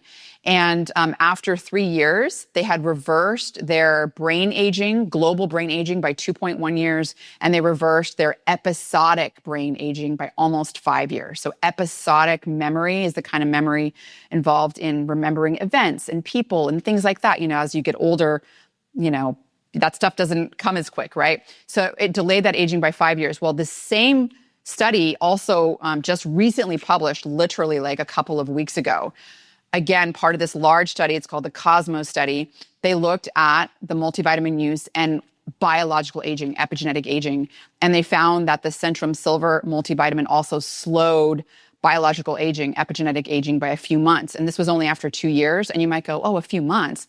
But that was after 2 years, and that trial was 2 years long. So if you add two years, and then you add another 2 years, and then you're talking about 20, talking about 30, talking about 50 years, that is slowing aging the entire time. It adds up. It's cumulative. And it's one of the easiest things that someone can do to basically, make sure that they're aging better. There's things that are harder to do, but that to me is such a low-hanging fruit. It's easy. What is it about this? What is in here that's making a male multivitamin have such profound effects? If you look at the back at the supplement facts, there's a lot of vitamins and minerals, things like vitamin C, vitamin D3, vitamin E, vitamin K, niacin, the B vitamins, folate. You have things like selenium, there's essential elements. These are all things that we need to run everything in our body, all of our metabolism, our neurotransmitter synthesis, our immune system, our liver, all these are cofactors that are really important for all those things. And you don't realize how important they are until time goes on and things start to fall apart. It's basically filling the gaps because we're supposed to get these things from our foods. We're supposed to be getting all these vitamins and minerals from our foods, from our water. And it's just not happening for many reasons. One, our soils are depleted. The organophosphates like glyphosate is depleting our minerals. And so the foods that are being grown in the soil aren't getting their minerals that they're supposed to. And then the second problem is we're not eating the right foods because we're eating takeout. We're eating foods that are not micronutrient dense, things like dark leafy greens. We're not eating the colors of the rainbow. And those are really important for vitamins and minerals. So I've got two questions there. Is there a multivitamin that I could take that is not good for me? Because when I go to the shops, there's so many different types these days, and I don't know which one's good, bad, or how to tell the difference. And so honestly, sometimes I just go based on the most expensive because I assume the most expensive is the best quality. Yeah.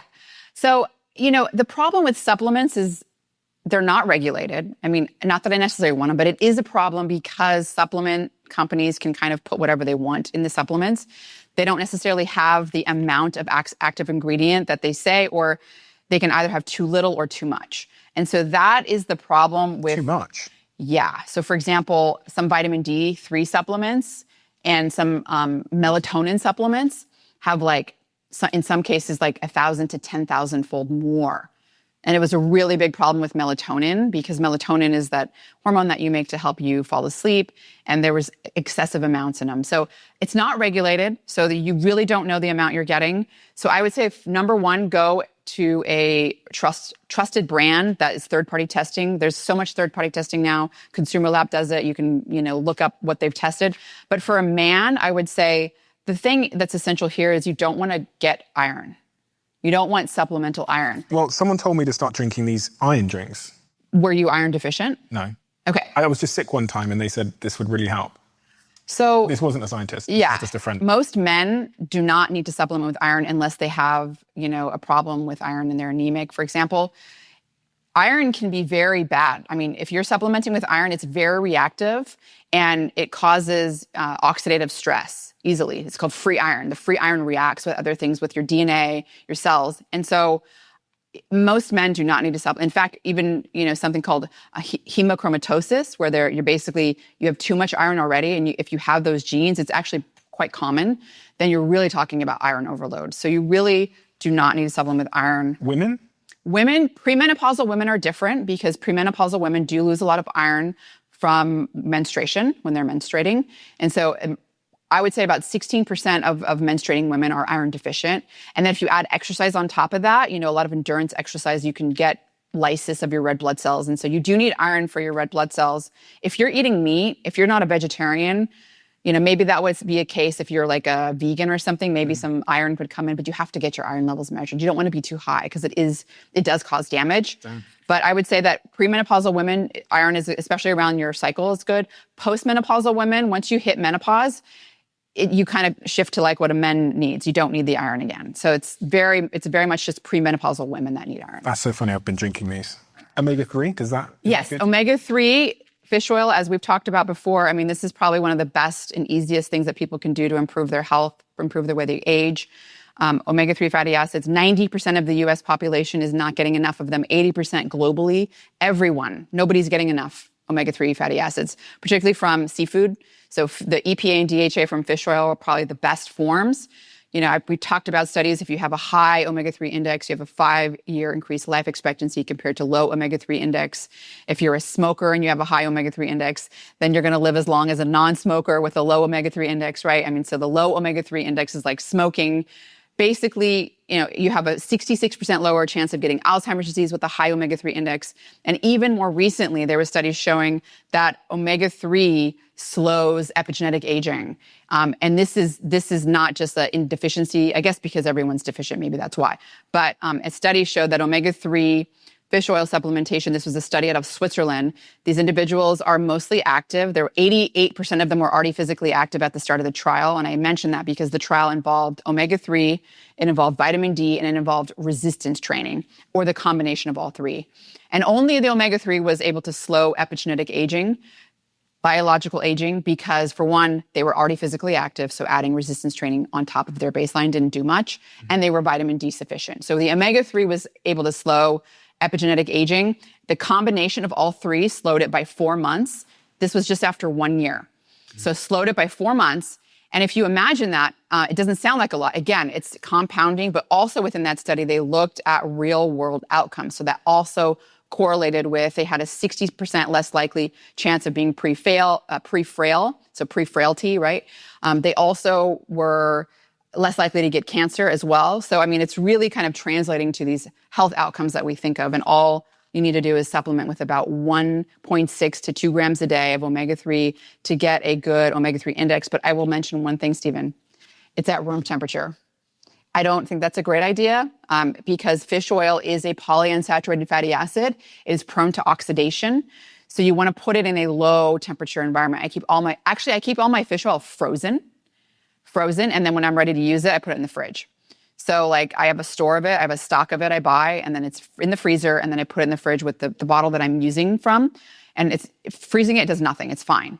So it's basically just keeping it really, really low oxidation. So I need to put this in the fridge. You need to put it in the fridge, and also make sure you're getting a quality brand, right? So you're going to third-party testing again. You want to have a total oxidation, ideally less than 10.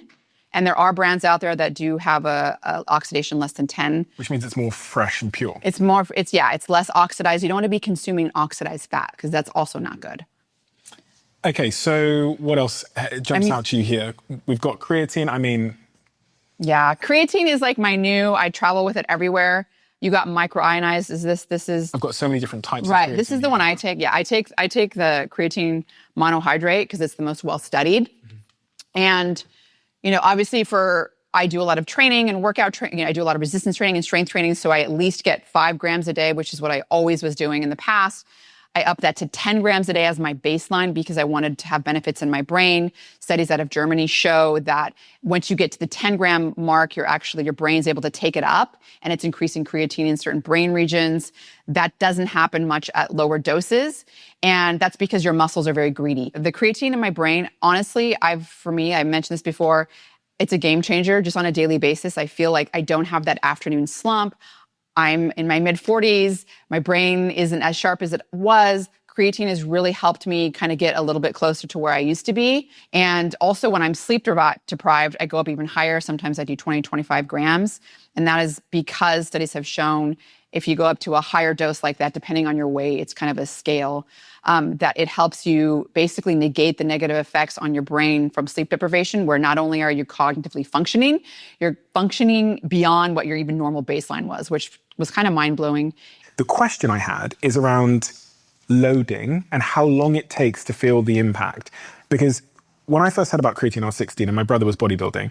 And they were told that you need to load up on big loads of it. And then in 2 weeks' time, your body would be saturated.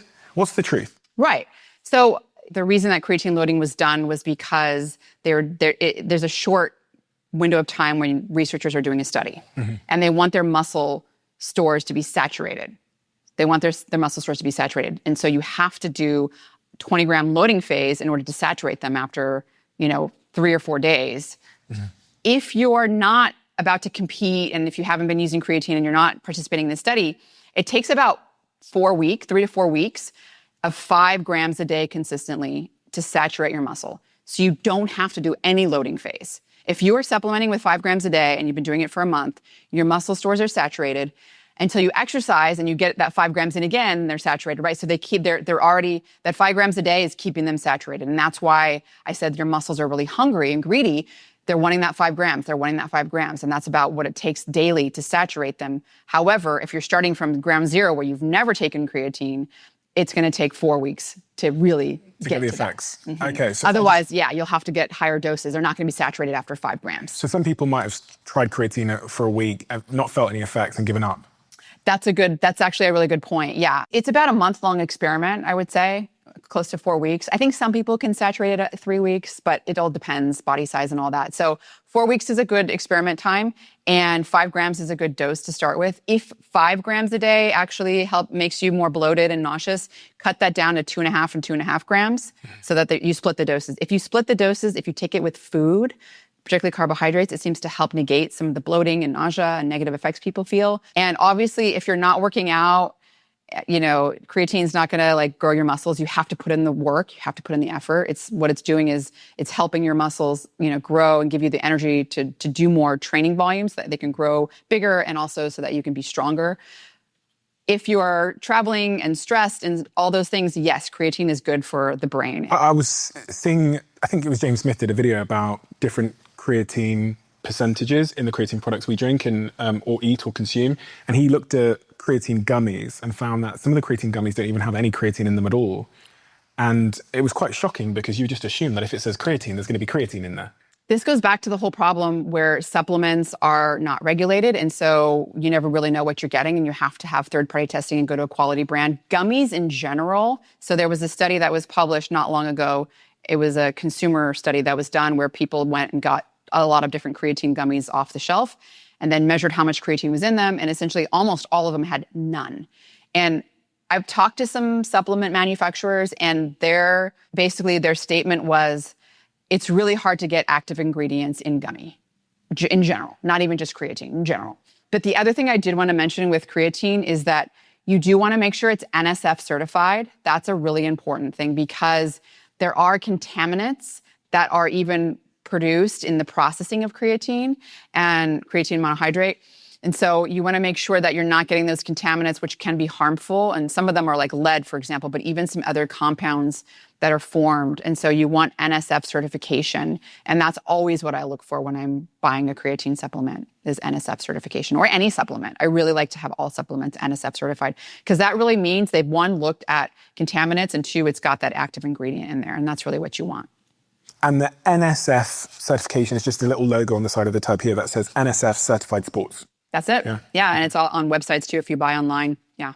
Okay, so I've got one challenge for you. If you had to pick 5 supplements for me to take, assuming that I am male and female.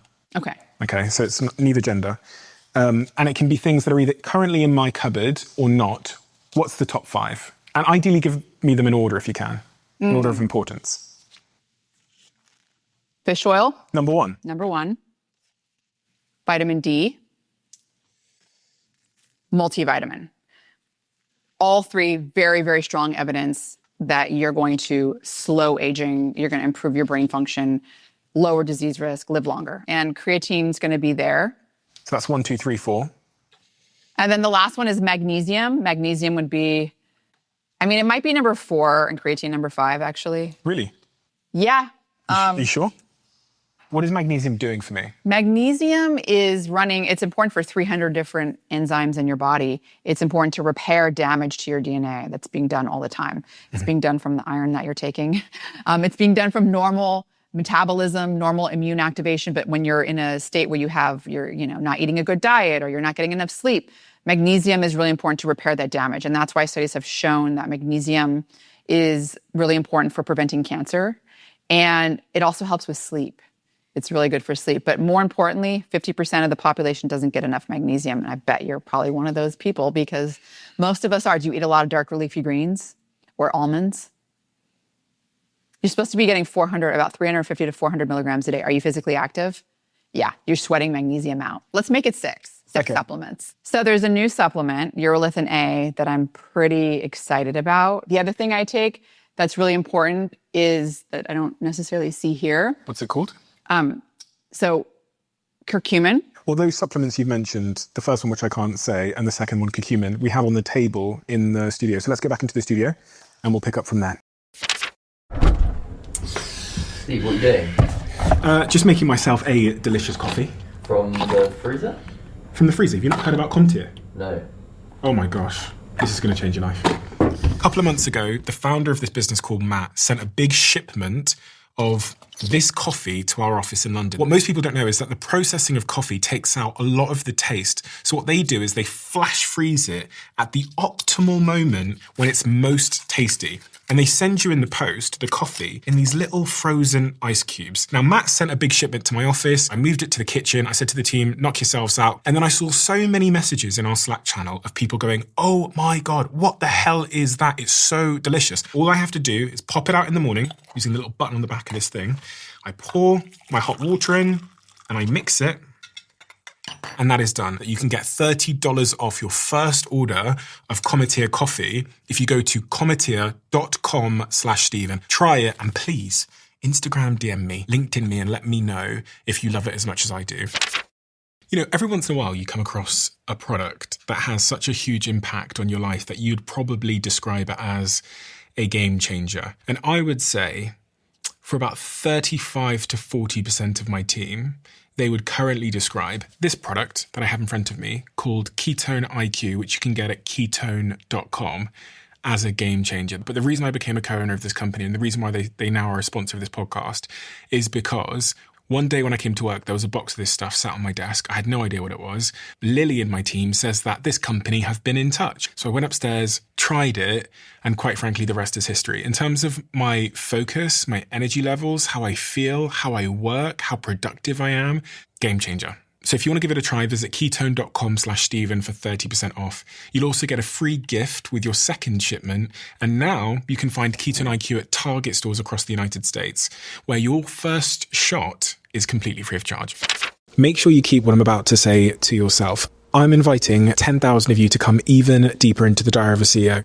Welcome to my inner circle. This is a brand new private community that I'm launching to the world. We have so many incredible things that happen that you are never shown. We have the briefs that are on my iPad when I'm recording the conversation. We have clips we've never released. We have behind the scenes conversations with the guests and also the episodes that we've never, ever released. And so much more.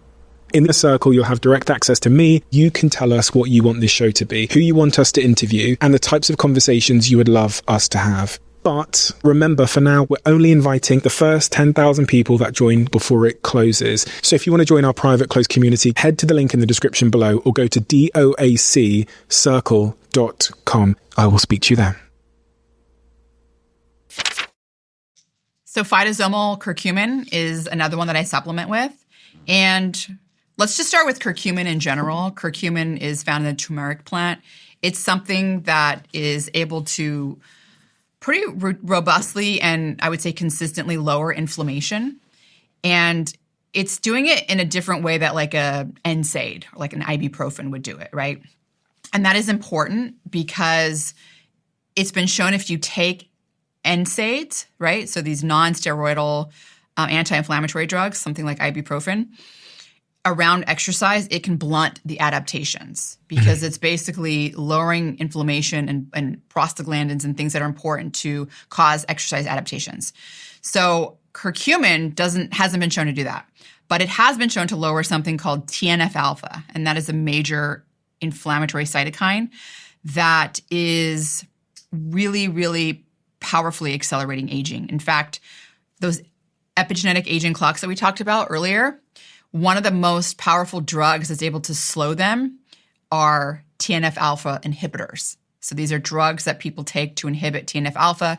Certain people take them, like people with rheumatoid arthritis. They have a high level of inflammation. Their immune system's overactive.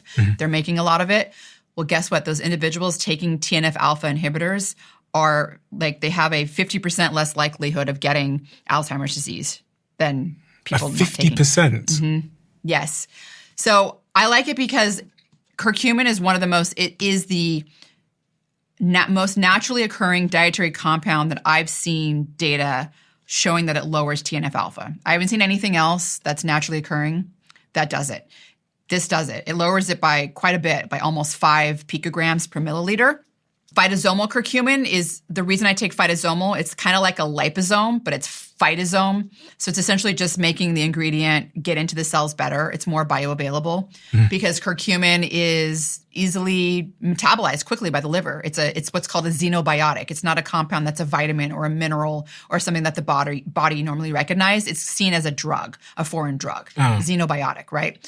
And so the liver gets rid of it quickly. The phytosomal delivery of it kind of slows that whole process. Where it's not getting rid of so quickly. It's not being metabolized so readily. So that's why I take that. And also it's been shown to improve performance in people that are exercising. Again, because it's reducing the inflammation. Inflammation can be dampening for performance. And what else have we got here?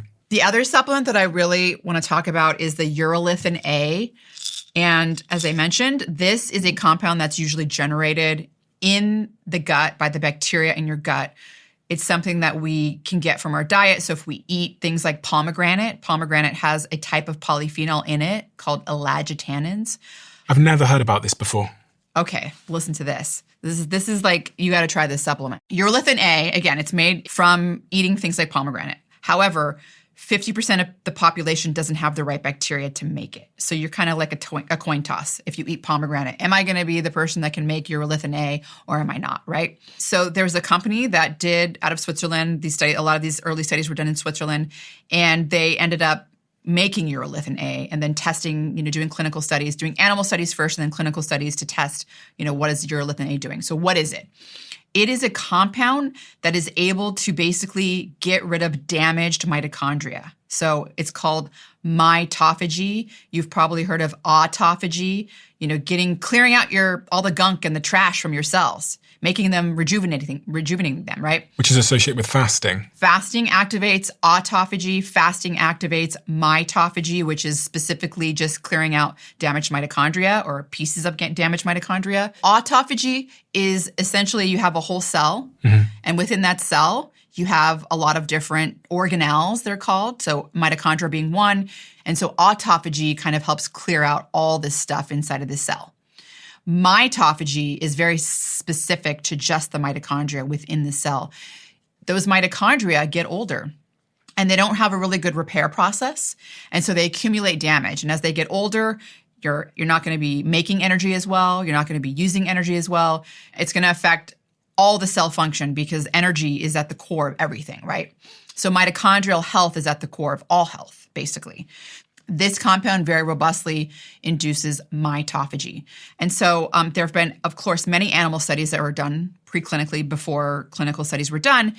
Animal studies were exciting. I mean, old mice that were given urolithin A were able to rejuvenate, tissues, but also 20% life extension was found in these mice given urolithin A. 20% is pretty big for a mouse study. All right, but we're not mice, so let's talk about humans and why I'm actually excited about it. For one, urolithin A and mitophagy was shown to be activated in humans taking it. So they took muscle biopsies and found that, in fact, mitophagy was activated. It's also recently been shown that this urolithin A is able to basically rejuvenate the immune system. So older adults were given 1,000 milligrams a day. And it basically, as we age, our immune system ages, our T cells aren't fighting off pathogens as well. And it increased the number of a very specific type of immune cell that decreases with age called CD8 positive T cells. Those were increased. That's very important because you're able to fight off infection better. And then it also increased a kind of immune cell that's able to kill cancer cells and also kill viruses and pathogens. It's called natural killer cells. So those cells increased as well with the urolithin A. And it also decreased markers of senescence. So this is basically when a cell is still alive, but it's not functioning. It's basically like it's dead. But not only is it not dead and not functioning, it's secreting inflammatory cytokines, accelerating aging. I know, it's complicated. So the study showed that it was basically able to rejuvenate the immune system in older adults, younger adults that have taken it. So there's been studies showing that untrained athletes supplementing with 1,000 milligrams a day were able to improve their VO2 max 10% more than just exercise alone. So if they exercise and took urolithin A, their VO2 max went up 10% compared to the exercise alone group. Wow. If they were trained athletes, it only went up 5% because trained athletes already are doing a lot, right? So you always get a bigger increase in VO2 max if you have an untrained athlete. Same with obese people. And on top of that, so again, energy, it's you're clearing out damaged mitochondria. If you combine it with exercise causes you to make new mitochondria. So the way I look at it, Stephen, is a rejuvenation of all your mitochondria within your cells, whether we're talking about your muscle cells or your immune cells. I think it's probably happening in the brain as well. So it's been shown to increase muscle strength in older adults. So their hamstring strength improved by 10 to 12% after supplementing versus just exercise alone. I think it's a supplement that's important for aging because it's affecting mitochondria, and pretty much everything relies on mitochondria. You can buy this in a normal shop on the high street? You cannot buy it in a normal shop. You can buy it online. It's not cheap, unfortunately. That's the other thing. So pomegranate itself is the next best thing for people. And there are studies showing that people that take pomegranate juice before they exercise, over the course of several weeks can actually increase their VO2 max by up to 17%. This is analysis of multiple studies showing that. So again, I think it's all coming down to the urolithin A, and it's a new supplement that I've been experimenting with. Again, the immune system effects, I think I'm not getting sick, but I'm doing the creatine, I'm doing the urolithin A, and I'm doing glutamine. So glutamine is the last one. What is that? Well, you've probably heard of glutamine as an amino acid, right? It's so much more. So glutamine is something that it is an amino acid, but it gets converted into and metabolized to many different things. So one, it can be an amino acid. Two, it can form something called glutarate, which is used by your cells for energy. Mitochondria love it. Or it can be converted into that neurotransmitter that we were talking about, right? Glutamate. So it's really something that can be used for many things. I supplement with it because I came across some studies in the past couple of years where endurance athletes, I'm not an endurance athlete, but endurance athletes are very prone to respiratory illness because they're really just going hard, right? And your immune system kind of takes a tax on your immune system. Studies were showing that if those endurance athletes supplemented with glutamine, they didn't get sick as often. They were having fewer respiratory illnesses. And I remembered back to when I was a graduate student and I was doing research and I used glutamine. And I was doing glucose and glutamine and looking at immune cells and how I could make them active or what happens if I get rid of glucose or glutamine.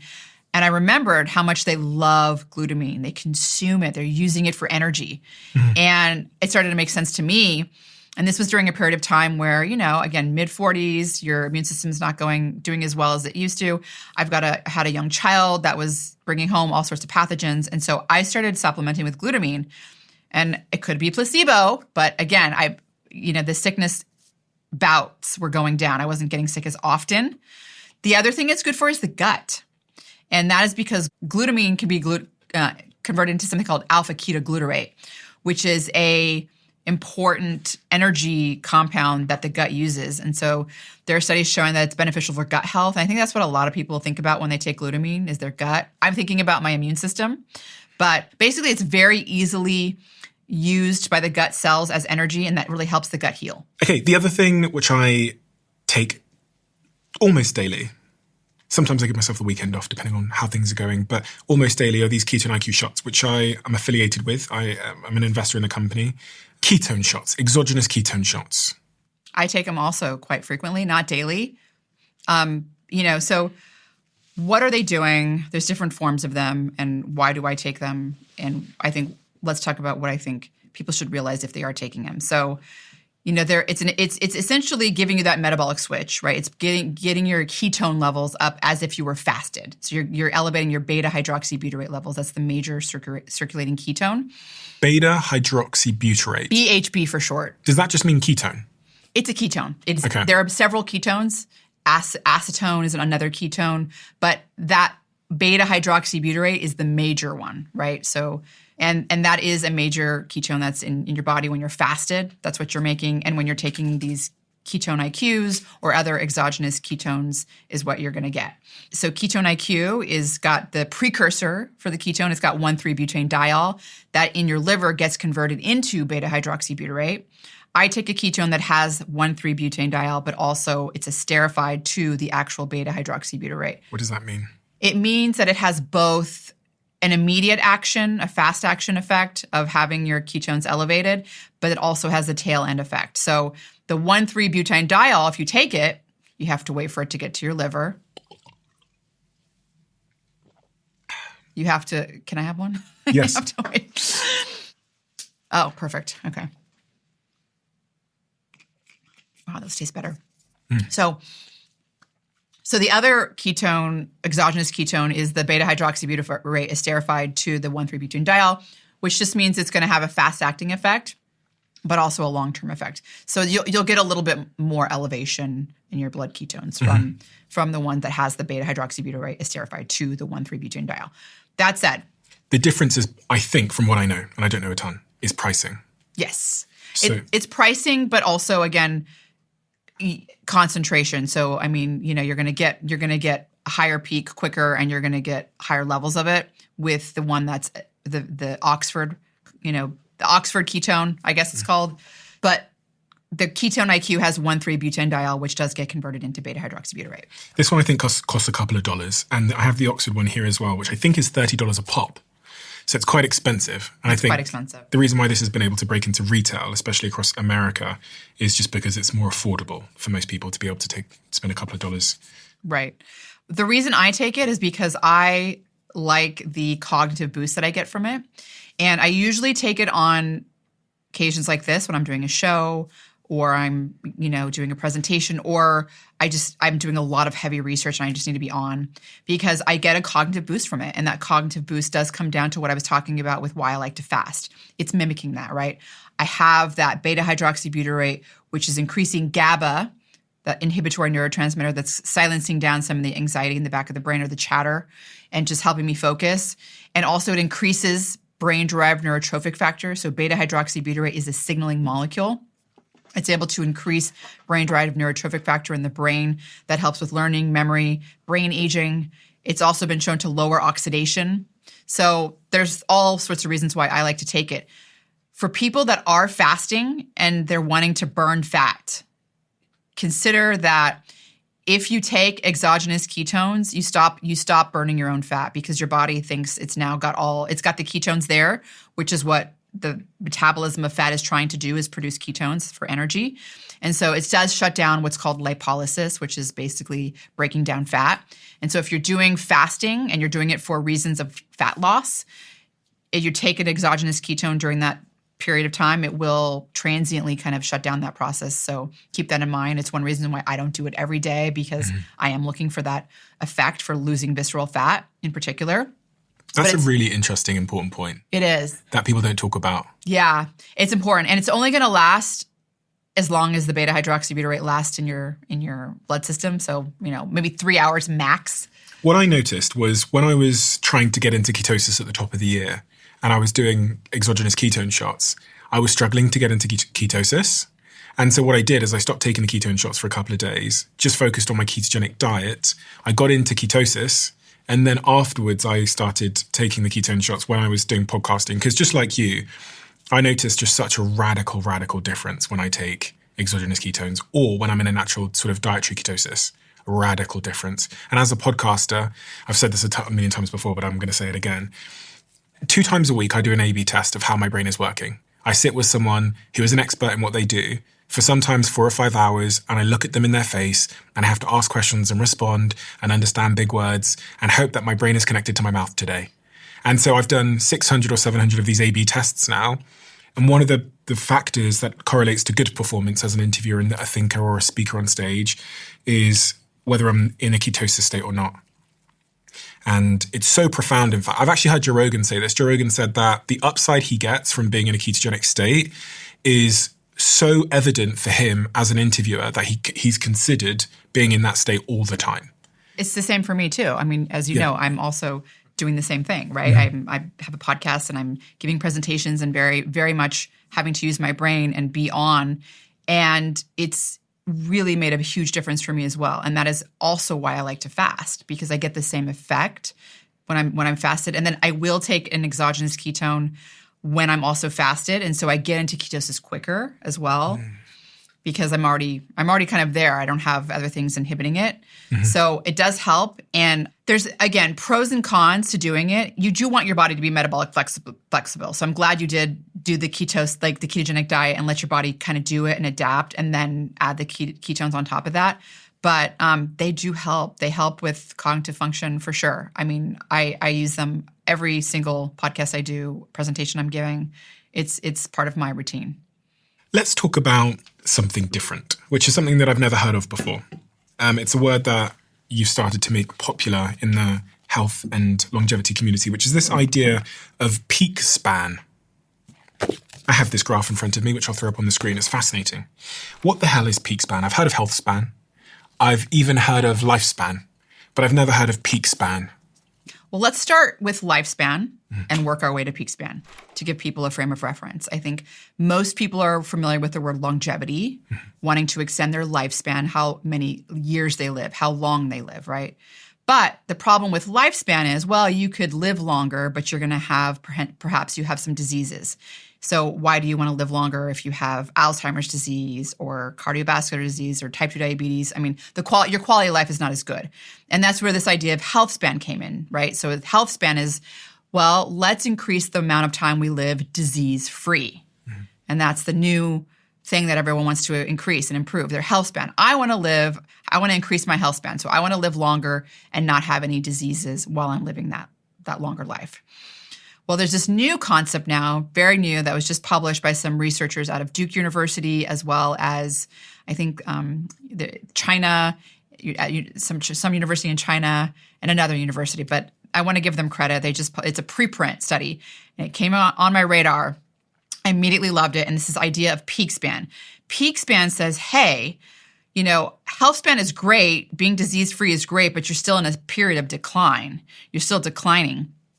Why not try to be as close to your peak span, which is essentially within 90% of your peak function for a certain measurement, whether we're talking about VO2 max, cardiorespiratory fitness, we're talking about, any other function. And that's where this graph comes in.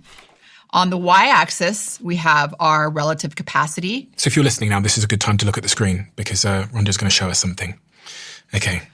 Your relative capacity, 100 being 100% and 0 being 0%. What does relative capacity mean? Your capacity for cognitive function, for your fertility, your potential, your hormonal, your potential, yeah. And on the x-axis, we're talking about age, right? And so what you'll notice is that different capacities, different organ functions kind of peak at different rates. So we can talk about first, obviously, female reproductive really starts to peak at, 25 or so. And then it just sharply declines until you hit 40, right? And it's like bottomed out. So that's the reproductive female, right? Mm-hmm. Immune function. So let's find immune function here.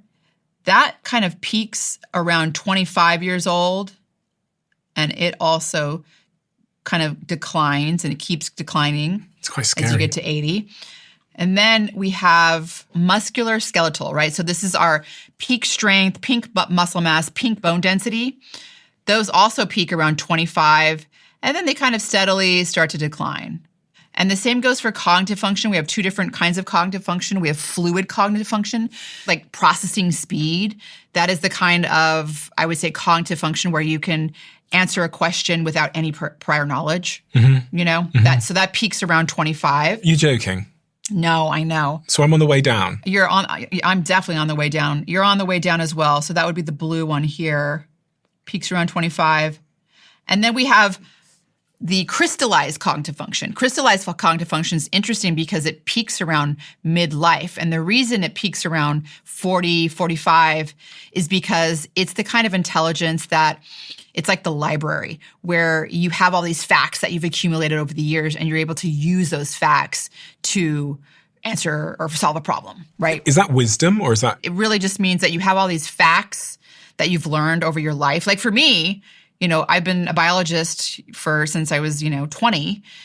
So 27 years. I have so much that I've learned over that time. And so now I'm sitting here and I use that knowledge. I talked about glutamine and what I learned from graduate school. I'm using that knowledge, right?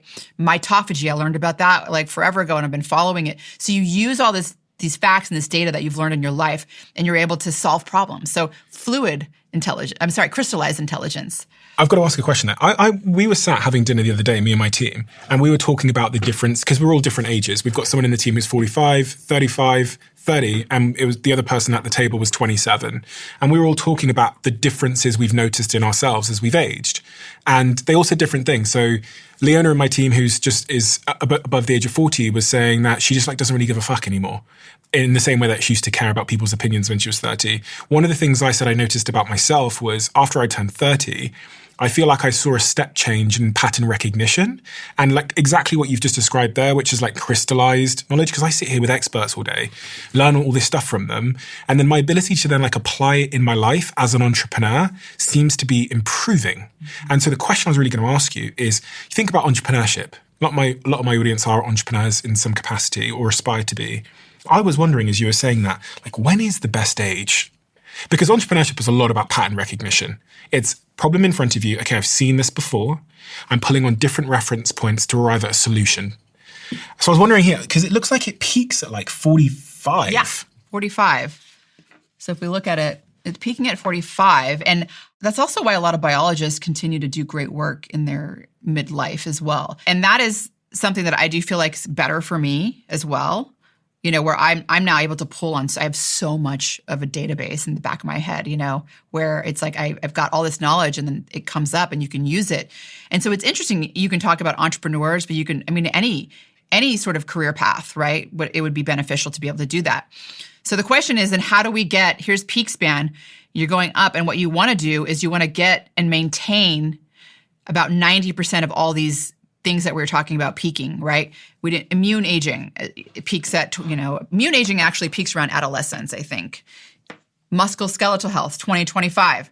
The fluid intelligence, 2025. You're having cardiorespiratory fitness, that's also 20 to 25. It peaks, and then it goes down. The question is, how do you maintain your peak span, right? How do you get as close as you can? You're obviously not going to be your 100%. But how do you not drop below 90% of that peak, right? Is that possible? First of all, is it possible? And I would say for some organs, no. Which organs are that? I don't think a reproductive life expectancy for a female, I don't think you're going to be having babies at 80 years old without actual medical intervention.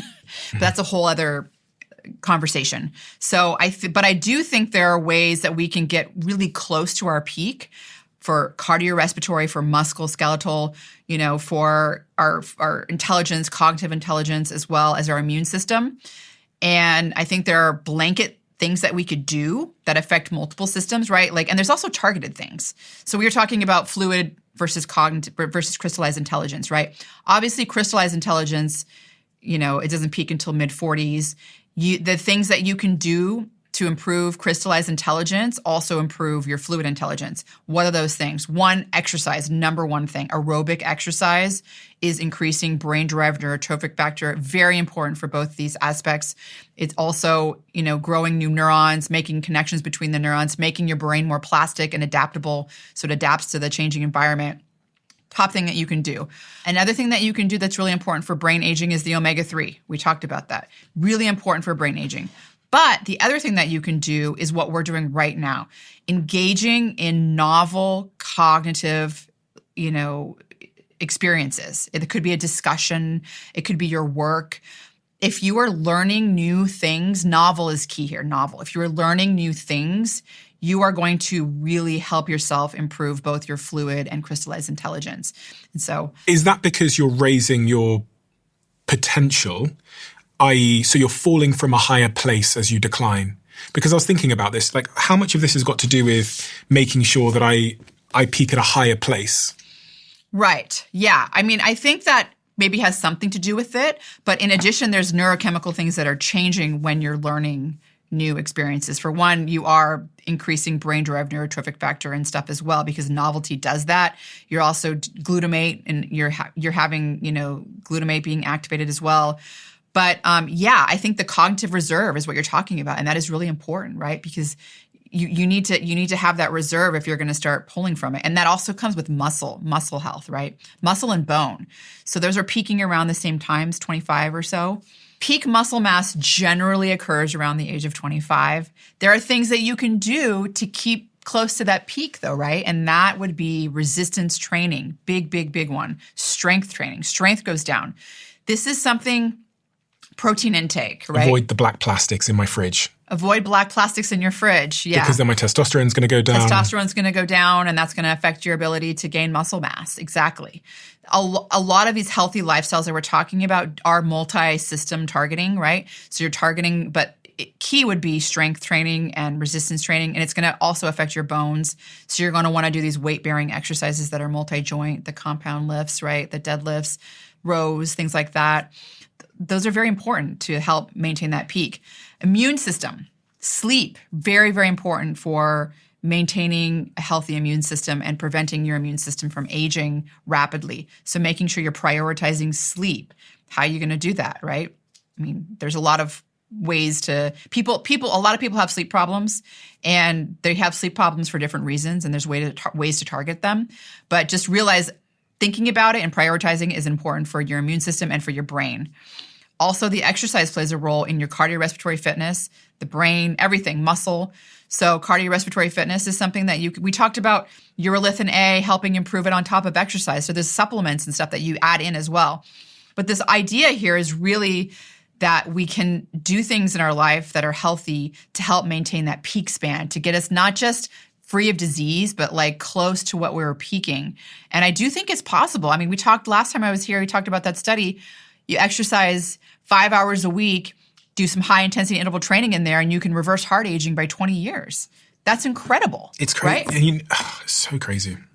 So, and you're also saying that listening to the Diary of a CEO obviously is therefore good for... Yeah, it's good for cognitive, your fluid intelligence and your crystallized intelligence. It's good for learning new things, right? I mean, that's... So you would prescribe it? Yeah, yeah. Especially the episodes I'm on. No, I say that as a joke, but actually it's a part of the conversation we had the other day at dinner was I don't think I'm going to appreciate, maybe until later in my life, how much an unintended consequence of doing this as a job had on my cognition and my brain. And it's like not something that I would notice, in the moment, but over time, doing this 2 times a week for sometimes 8 hours a week, learning something new, being forced is a strong word, but having an obligation to learn something new for 8 hours a week for my entire adult life. Mm-hmm. It's great. I mean, it's one of the best things that you can do for your brain. That's why learning a new language is associated with a rapid, decrease in Alzheimer's disease risk. You're working your brain. You're learning new things. It's so important. One of the worst things that someone can do is retire and just sit and watch TV, right? I mean, that's like the worst thing. You're rapidly going to decline and get dementia. We've got to talk about AI in this conversation. Oh my gosh. Because I actually woke up this morning and I got a message. Look, I'll check with him that I can put this in before I say it out loud, before it's published. But I got a message from my chairman, Nicky. Nicky's an incredible man. He's, 25 years Boston Consulting Group. He's seen it all. And he said to me that one of the things he's thinking a lot about at the moment is how across our businesses, but just generally in society, how AI is going to impact critical thinking and what that then might mean for our teams, our executives, etc. So this is a conversation I was having this morning with him. And it's also something I've noticed. There are certain people I interact with now where I do not feel at all like I'm dealing with their brain. I feel like I'm dealing with what came out the other end of a ChatGPT prompt. Yes. Good, bad, indifferent. Like, I don't, Yeah, it's an interesting and important question, Stephen, because I've been thinking a lot about with AI, it's changing so much. And the question is, like, do you focus on, the negative parts and the short-term parts? Do you focus on the potential benefits that could be great and grand? And I do think a lot of it is people are worried about things like, oh, AI is going to take all of our jobs. Oh, we're going to have brain rot because we don't use our brains anymore. And those are concerns to have, but there's also a lot of exciting things to think about. I also worry about the brain rot part where you're like, well, okay, these people aren't critically thinking for themselves.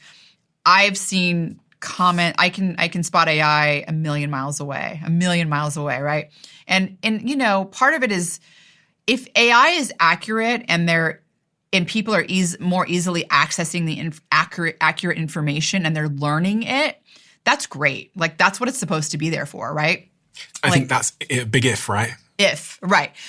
And it does have a lot to do with the version of AI you're using. It has a lot to do with the prompt. It has a lot to do with the question, how much, reasoning it has to do. I mean, it's still evolving, but I agree. It's kind of like the worry is, are we going to have a generation of people growing up that don't know how to critically think? You've heard about that London taxi driver test experiment. I think I've heard you talk about it before, actually. Yeah. I mean, well, they have these maps in their heads, right? I mean, you have these taxi drivers in London that they don't use GPS. Like, they know everywhere to go. By the way, I was in London a couple of years ago. I love the taxi drivers there. They're so awesome. They're just different. They're totally different than... For anyone that doesn't know, and I'm absolutely going to butcher this, to become a London taxi driver, you have to take a test for many, many years. You have to learn for many, many years. And you have to learn like every street across London from the top of your head without using GPS. That's incredible. So yeah, when you get in a black cab in London, it's amazing. You can go, I kind of want to go to, and they go, got ya. They know everywhere. Yeah. They have maps in their brain. I mean, think about the cognitive reserve they have. Think about all the things they learned and the spatial memory and all that. And do these guys ever get Alzheimer's disease? I don't know that they do. I mean, there's studies out there showing that these types of taxi drivers do not get Alzheimer's disease. They have to learn 25,000 streets, and it's called the knowledge. And they have physically larger hippocampus centers in their brain, which is the memory center. And I like to extrapolate, if I may, and think that all this cognitive learning that I do daily and that you're doing by talking to guests from all sorts of fields is also you're learning things. Right? It's not just you're interested in things and you're learning them. And it really is also a type of brain exercise.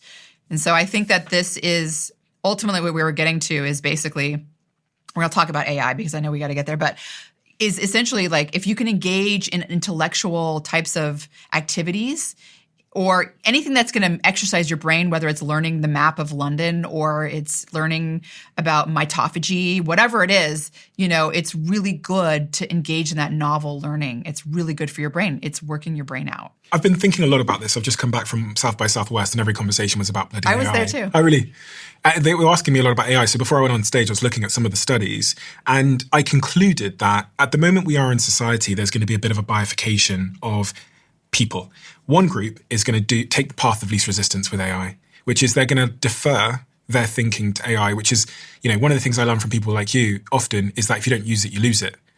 And that part of their brain, whatever it is, will begin to atrophy to some extent. And I think there'll be another group of people who will, just like we go to the gym now because we have to, because our lives are so easy, they will go to the mental gym, which means they will set aside time to intentionally solve difficult cognitive problems or challenges. And I literally have said to some of my executives, we'll have a moment where we're talking on WhatsApp or Slack, and I'll literally say, let's try and solve this problem with our brains.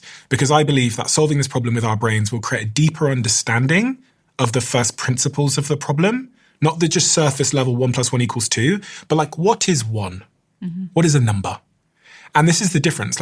AI can give you the answer, but it's not going to give you the foundation so that you can solve other problems in the future. Because if I never told you what the number 1 was, you would never in the future be able to use it yourself. All you'd know is 1 + 1 = 2. But there's foundations what are numbers, what is 1, what is 2, what is plus, that you need to understand to be able to do 1 + 2 = 3. And one of the studies I looked at, which has been heavily discussed, was from last year. And it found staggering memory cost using generative AI. In the study, which I'll throw up on the screen, 83% of AI users were unable to remember the details of a passage of text that they had written with AI's assistance. EEG scans showed that brain connectivity was almost halved when individuals outsourced their thinking to AI compared to writing manually, which created cognitive debt. You get output faster, but you don't build the long-term neural hardware to understand the information or the knowledge. So true. It's so true. What's interesting about what you just said is when you're writing something, whether you're typing it or even actually I think there's been some studies on this, handwriting something, something about handwriting it really ingrains it into your memory. And I have this process when I'm there's a lot of facts that I have to remember when I'm talking about them. And I have this process that I do. And the first one is the research, right? You research it and you find it. And then I type it in a Google Doc. Mm-hmm. And then I write it. And that process is really what gets it into my memory. All the statistics and, statistics are always harder because it's just a number, versus you're saying, you're understanding the fundamental nature of something that I'm interested in. That always helps. And so it's interesting that if you're writing something, if you're writing it, typing it, or writing it, handwriting. They're probably talking about typing it. Even that really does help you remember something. If you're just copying it and then trying to do some recall, it's not gonna work. And then there's the whole other layer of that you were talking about, which is like you're not even using, the novelty isn't there. You're not like really into it and learning. And that's what it really takes to build that cognitive reserve, to improve the connections, to increase brain-derived neurotrophic factor, right? You need that novelty. So I do love AI, but I also know that I need to continue using my brain, and I have my own protocols that I like and that I still do. I still write things down. I have my little notebook, and before I go on a podcast too, I like to go through and write stuff down that I've already typed, that I've learned, and things that I wanted to cover. It really makes a difference in memory. So for people that are like you and I, and learners and optimizers, take that pointer, because it really does work. This was one of my favorite things with the iPad. Listen, I'm not the type of person that does a huge amount of writing on pen and paper, although I would do more because everything you've said has proven to be true for me. If I write something down, it's like I'm writing it directly into my brain. Right. But the iPad now allows you to split what you're reading in terms of a book on one side and then a notepad on the other. So what I do when I read is I read the thing, and then I try and write out the lesson on the other side of the page. So I'll say, the gut microbiome has 42 trillion bugs. And I'll go, the gut microbiome has 42 million bugs. I love it. And then I turn the page, and I'm trying to do exactly what you said, because I realize that a lot of stuff I learn doesn't land unless I write it out myself. It's something about the act of writing. And if you add the layer of like what I do, it takes time. So you have to type it and then write. Then it really sticks in your brain. Yeah. Like those are the ones those are the ones that really have stuck if I've done them both. But I love that. I don't use iPads ever. And I still like read books, like old books. And when I have time to do them, and I just have my notebook. I think it shows though. You have an unbelievable ability to remember so many things. But I still love AI. I think there's a lot of benefits. And I think that, scientists in general are using AI is now their collaborator, right? They're pretty smart collaborator that has access to a lot of data and can analyze a lot of data quickly. What are your thoughts on exercise and the current suggestions and recommendations around exercise?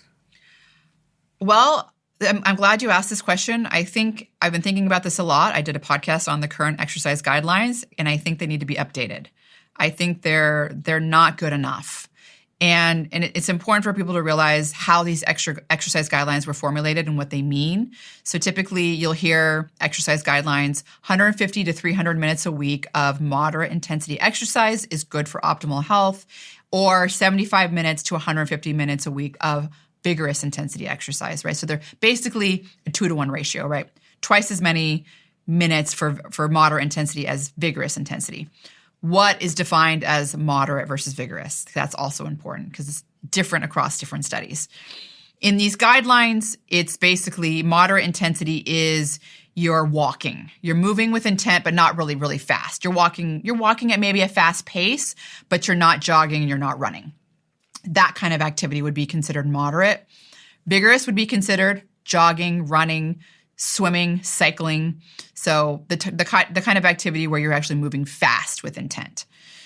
Why do we have this 2-to-1 ratio? Where did it come from? Well, it all came from energy expenditure. You burn twice as many calories if you're doing vigorous intensity exercise as you do if you're doing moderate intensity, right? So if you're walking 1 mile, you'll burn X amount of calories. If you jog that mile, you'll burn twice as many calories. That's where these guidelines came from, the 2-to-1 ratio, right? Weight loss, energy expenditure. But that's not necessarily what's important for reducing cancer mortality, reducing cardiovascular related mortality, reducing all-cause mortality, right? These guidelines use that data, this 2-to-1 ratio of energy expenditure, and then they looked at other studies and said, okay, how much exercise is required to reduce cardiovascular-related mortality or all-cause mortality? And they kind of like connected the dots. By the way, these studies also were using questionnaires. They weren't actually measuring how active people were. A new study came out, and I did a Journal Club podcast on it because it was a study that I felt was so important that I wanted to break down all the components of the study with another scientist. And talk about them because it's very important. So journal clubs, typically in science, you have them. In my career, it was, sometimes it was once a week. Other times it was once a month. And someone, you choose a study that's important and you break it down and you talk about the results and you talk about the methods and talk about what the findings mean. That's what a journal club is. And it's essentially you choose a journal and a publication within that journal. And it's a club. You have different scientists that are talking about it. Why did this warrant a journal club? Because I think this study basically is strong enough data that it's implying we need to change our exercise guidelines, at least the messaging of them at the very least. And I'll tell you why. Because I talked about these guidelines, how they're formulated. They're using questionnaires. They're not measuring anything. Well, a new study came out. Not only did it measure physical activity through these accelerometers, it was able to measure how active people were and the type of activity, whether it was, I mentioned moderate versus vigorous. They also measured light physical activity. That would be considered walking around your house, kind of doing that kind of light activity, not necessarily going for a walk or going for a run. And they looked at deaths from different causes of disease. They looked at deaths from all causes, so all-cause mortality. They looked at cancer-related deaths. They looked at cardiovascular-related deaths. They looked at type 2 diabetes. They looked at heart attacks, right? And what was so profound was that what they found, and what we now know is that everything changes in terms of how important vigorous intensity exercise is. It's so much more valuable than we thought. It's not 2-to-1. So if we're looking at all-cause mortality, dying from all causes, cancer, respiratory, anything related that's non-accidental, for every 1 minute of vigorous intensity exercise, you had to do 4 minutes of moderate intensity, and you had to do like 100 to 150 minutes of light exercise to get the same reduction in all-cause mortality. For every 1 minute? For every 1 minute of vigorous intensity exercise. It gets better, okay? For every 1 minute of vigorous intensity exercise to reduce your death from cardiovascular disease, you had to do 8 minutes of moderate intensity and 200 minutes of light exercise for every 1 minute of vigorous intensity exercise. It's huge. To reduce your type 2 diabetes risks, for every 1 minute of vigorous, you had to do 10 minutes of moderate intensity, or you had to do, again, you're in the 150 minutes to 200 minutes of light exercise. To reduce your risk of dying from cancer, for every 1 minute of vigorous intensity exercise, you had to do 4 minutes, about 4 minutes of moderate intensity. And for light, it was like, it was almost not even happening. I mean, it was like 250, 300, like you had to just, a ton of minutes, unbelievable amount of minutes, okay? But the value of vigorous intensity exercise is so much more than this 2-to-1 ratio based on energy expenditure, based on burning calories that our guidelines were based on. It's time to rethink them. It's time to tell people, hey, if you're getting out and you're going for a run, it is worth way more than you think it is in terms of reducing your disease risk and your death from that disease, right?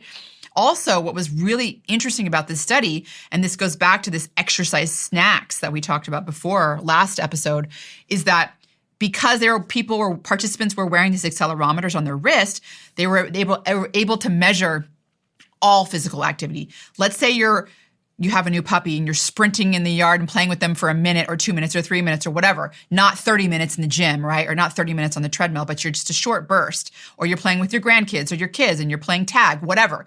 Those moments count. They really add up. And that is also a take home from this study and other studies, is that you can actually get massive benefits from the sprinting, the vigorous exercise, 1 minute, 2 minutes, 3 minutes. Women that did 3.5 minutes of just this vigorous types of exercise per day lowered their cancer risk by 40%.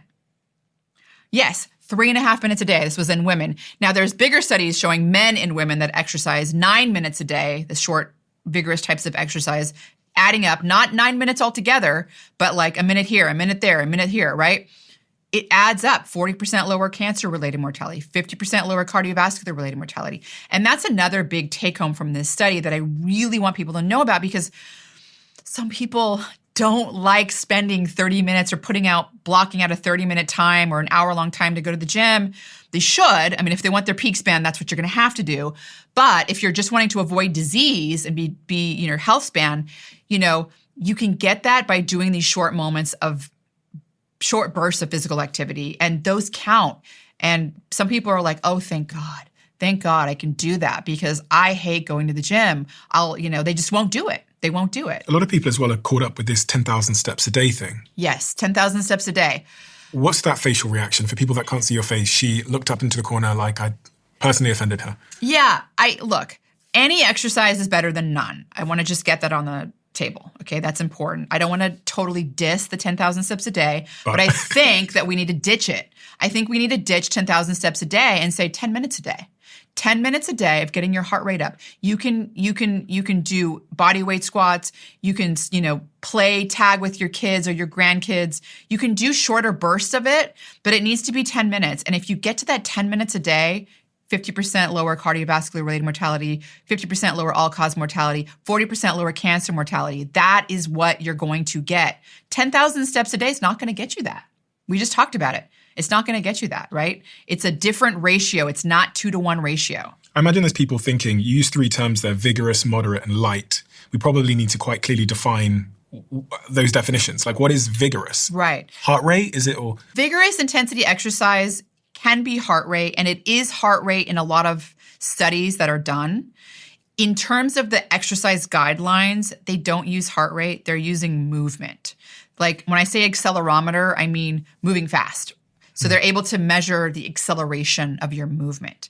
And so the way that they're talking about it in these exercise guideline studies is moving fast. Moving fast would be jogging, running, swimming, biking. You're moving. Stepper would be moving fast. Even weights are moving fast. That's part of it too. Weights. You're doing weights. Wait. Because they're on your wrist, and so if you're doing bicep curls or you're doing something with your wrists that are fast, it's part of that. It's part of that equation as well. Heart rate isn't the thing they were measuring, but that's a consequence of moving fast. Typically. It is. So you want to be thinking about getting your heart rate. Personally, when I think about it, and if I'm talking about it in the context of these exercise guidelines, I would say that vigorous would be probably considered 70% or more of your max heart rate would be considered vigorous. Previously, when I'm talking about vigorous, I also talk about high intensity interval training, and that's more like 80% of your max heart rate or higher. Very important for improving VO2 max and cardiorespiratory fitness. But in these studies, heart rate is more like a 70% your max heart rate or more, because that's you can be jogging at that rate, right? Jogging or running, that's vigorous intensity exercise. If you're below that, if you're like 50% your max heart rate, that's considered moderate intensity. And then, maybe even lower than that if you're just sort of, walking around the house. I mean, that's not even going that much at all. That's light. That's considered light. 10,000 steps would be probably considered, it depends, because actually they're saying steps, which means could just be around the house. Okay. If you walk around your house, how long does it take to do 10,000 steps? Like an hour Probably, and a half? Yeah. Probably just doing 6,000 or 7,000, just walking around the office. So, but that's considered light exercise. So that's why I think we need to get rid of that. It's not enough. It's not enough. It's better than sitting, because sitting is bad. Sitting is an independent risk factor for disease, for cancer in particular. This was one of the most replayed moments last time I spoke to you, was people replayed the section where you talked about being sedentary and how much of an issue that is for all of us. And it's really stayed with me to the fact, I don't know if this helps, but I've been using standing desks everywhere. Even when I travel around the world now, I've actually got a portable standing desk just to try and keep me up. Because as a podcast, I've sat in this chair for what? I've sat down for 6 hours today, and it's 3 p.m. Right. Yeah. Kelly Starrett wrote a book, Desk Bound, some years ago. And, he really played a role in popularizing this idea, and I think in the public as well. Being sedentary is time you're spent sitting, right? Time you spend sitting. It doesn't necessarily mean, I used to think about being sedentary as, oh, do you work out? Yes or no? No, you're sedentary. Yes, no, you're not sedentary. That's not what sedentary is. Sedentary is time you're spending sitting. We've been sitting here quite a few hours. We've been sedentary this whole time. So being sedentary and sitting is an independent risk factor. Even if you're exercising, it's an independent risk factor for diseases. I mentioned cancer in particular. That seems to be the one that's more strongly correlated to being sedentary. But standing helps. If you're standing up, or also getting up and doing exercise snacks. So you can get up every hour and do some body weight squats, do some jumping jacks, do some high knees, get your heart rate up. that breaks up the sedentary time. So now it's only an hour of sedentary versus 8 hours, right? Or 6 hours, or however long you're sitting at your desk. It makes a difference. And those exercise snacks are easy to do. I have a standing desk. I don't use it enough. I still have it. I do exercise snacks. And I like doing the exercise snacks because like literally if we were to get up and do bodyweight squats right now for 1 minute, like you're going to feel better. You feel better after. The blood flow to your brain, it gives you a little pump. I love it. I love the pump. It's just 1 minute of it and you get a short pump to your brain and it makes you feel better. So exercise snacks are a really good way to break up sedentary time. They're also adding up. They count. As I just mentioned, they count towards your exercise goal and they're vigorous. You're moving fast, right? Vigorous exercise. You're getting your heart rate up. Or I could just take a Ozempic. I just get the pen out, jab, jab, jab, and it's all of this stuff disappears, right? I could do all of this stuff, or I can just Ozempic it, right? Yeah, I mean, so many people are taking Ozempic. So interesting. And I have to say, it's saving people's lives. Amazing. I've heard so many of my friends who are on Ozempic and taking the GLP-1 pens say that they've had profound benefits. Their knees are better. They can walk upstairs. They feel better. Yeah, I mean, let's be real here. Being obese and overweight is one of the worst things you can do for your health, right? It's going to accelerate the aging process and it's going to increase the risk of every age-related disease, cardiovascular disease, type 2 diabetes, cancer, visceral fat's happening, you're insulin resistant, it's all happening. It's going to affect your quality of life. It's harder to walk around. You're not as mobile. Your joints are getting more stress on them, right? So anything that can help you lose that weight is going to be beneficial. And so these GLP-1, you're talking about Ozempic, that's the GLP-1 receptor agonist, right? They're life-changing for people that are obese, people that need to lose, 40 pounds, 50 pounds, 30 pounds. It's not easy to lose that weight with diet and lifestyle. Yeah. Well, let's talk about the buts. So the benefits are obviously if they're going to lose that fat, the visceral fat, they're going to become insulin sensitive. They're going to reduce their risk for all those diseases. And that's what the data shows. Cardiovascular disease risk goes down, cancer risk goes down, except for one type of cancer goes up, kidney cancer. But, the Alzheimer's disease risk goes down. Anything that when you lose weight, those risks are going to go down. There are side effects. And there are things to consider when you're taking, I'm calling them GLP-1s because we have first generation, second generation, and now third generation. And they're affecting not only the GLP-1 receptor, but they're affecting glucagon, for example. They're affecting another peptide called GIP. So I'll just call them GLP-1s for short. Okay. Semaglutide or Ozempic is one of the first generations. We now have the second generation that's targeting two pathways. You can lose even more weight. Mounjaro would be something that people would relate to. That's one of the second generation ones. And I think that for people that are going to start these drugs, first of all, they have to realize there's a good chance they're going to have to be on them for the rest of their lives. And that's something that you have to be willing to do. And I say that because many studies have shown now that individuals that do take these GLP-1s do lose a lot of weight, and it's very beneficial to lose that weight. But if they stop taking the GLP-1s, they gain the weight back. And oftentimes they gain all of the weight back because your body's kind of trying to go back to that reset point, and their hunger comes back with a vengeance. And so part of what GLP-1 drugs are doing they are basically, they're making you feel satiated and not hungry. So they're affecting your satiety hormone so you don't feel hungry. They're also slowing gastric emptying so food stays around in your intestines longer. So you feel full. When food is in your intestines, you don't feel hungry. So they're slowing that process, and so people don't feel hungry. And so what ends up happening is, in many ways, it's mimicking calorie restriction and fasting, right? You're basically not eating as much food. So that's essentially, but it's doing it for you. It's not, you don't have to put in that, you don't have to feel hungry, you don't have to put in that work, and it's doing it for you, right? And so people are losing a lot of weight, and they're losing it very rapidly.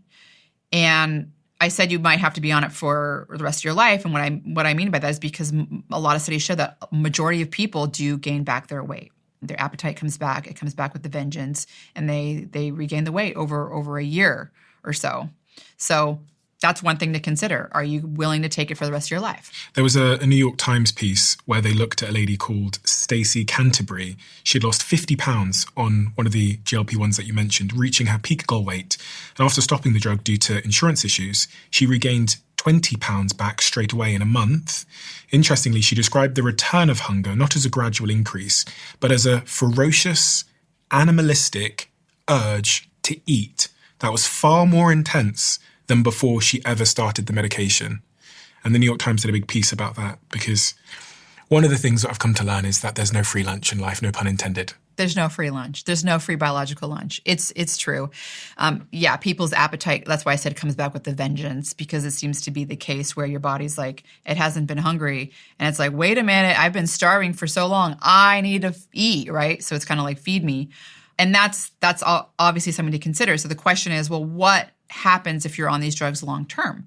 And, we've got these drugs, early versions of them have been around. They also help treat type 2 diabetes, right? That's part of where they first came from. They've been around a while. We do have some data. Mostly the data is positive because people are losing a lot of weight, and that is what's putting them at a high risk for these diseases. And so when you lose that weight, what ends up happening is your disease risk for all these diseases goes down, right? So it's hard to uncouple weight loss from what the drug's doing itself. But there are side effects in addition to that, right? Nausea, GI upset, all that stuff may be temporary. Some people, it kind of sticks around.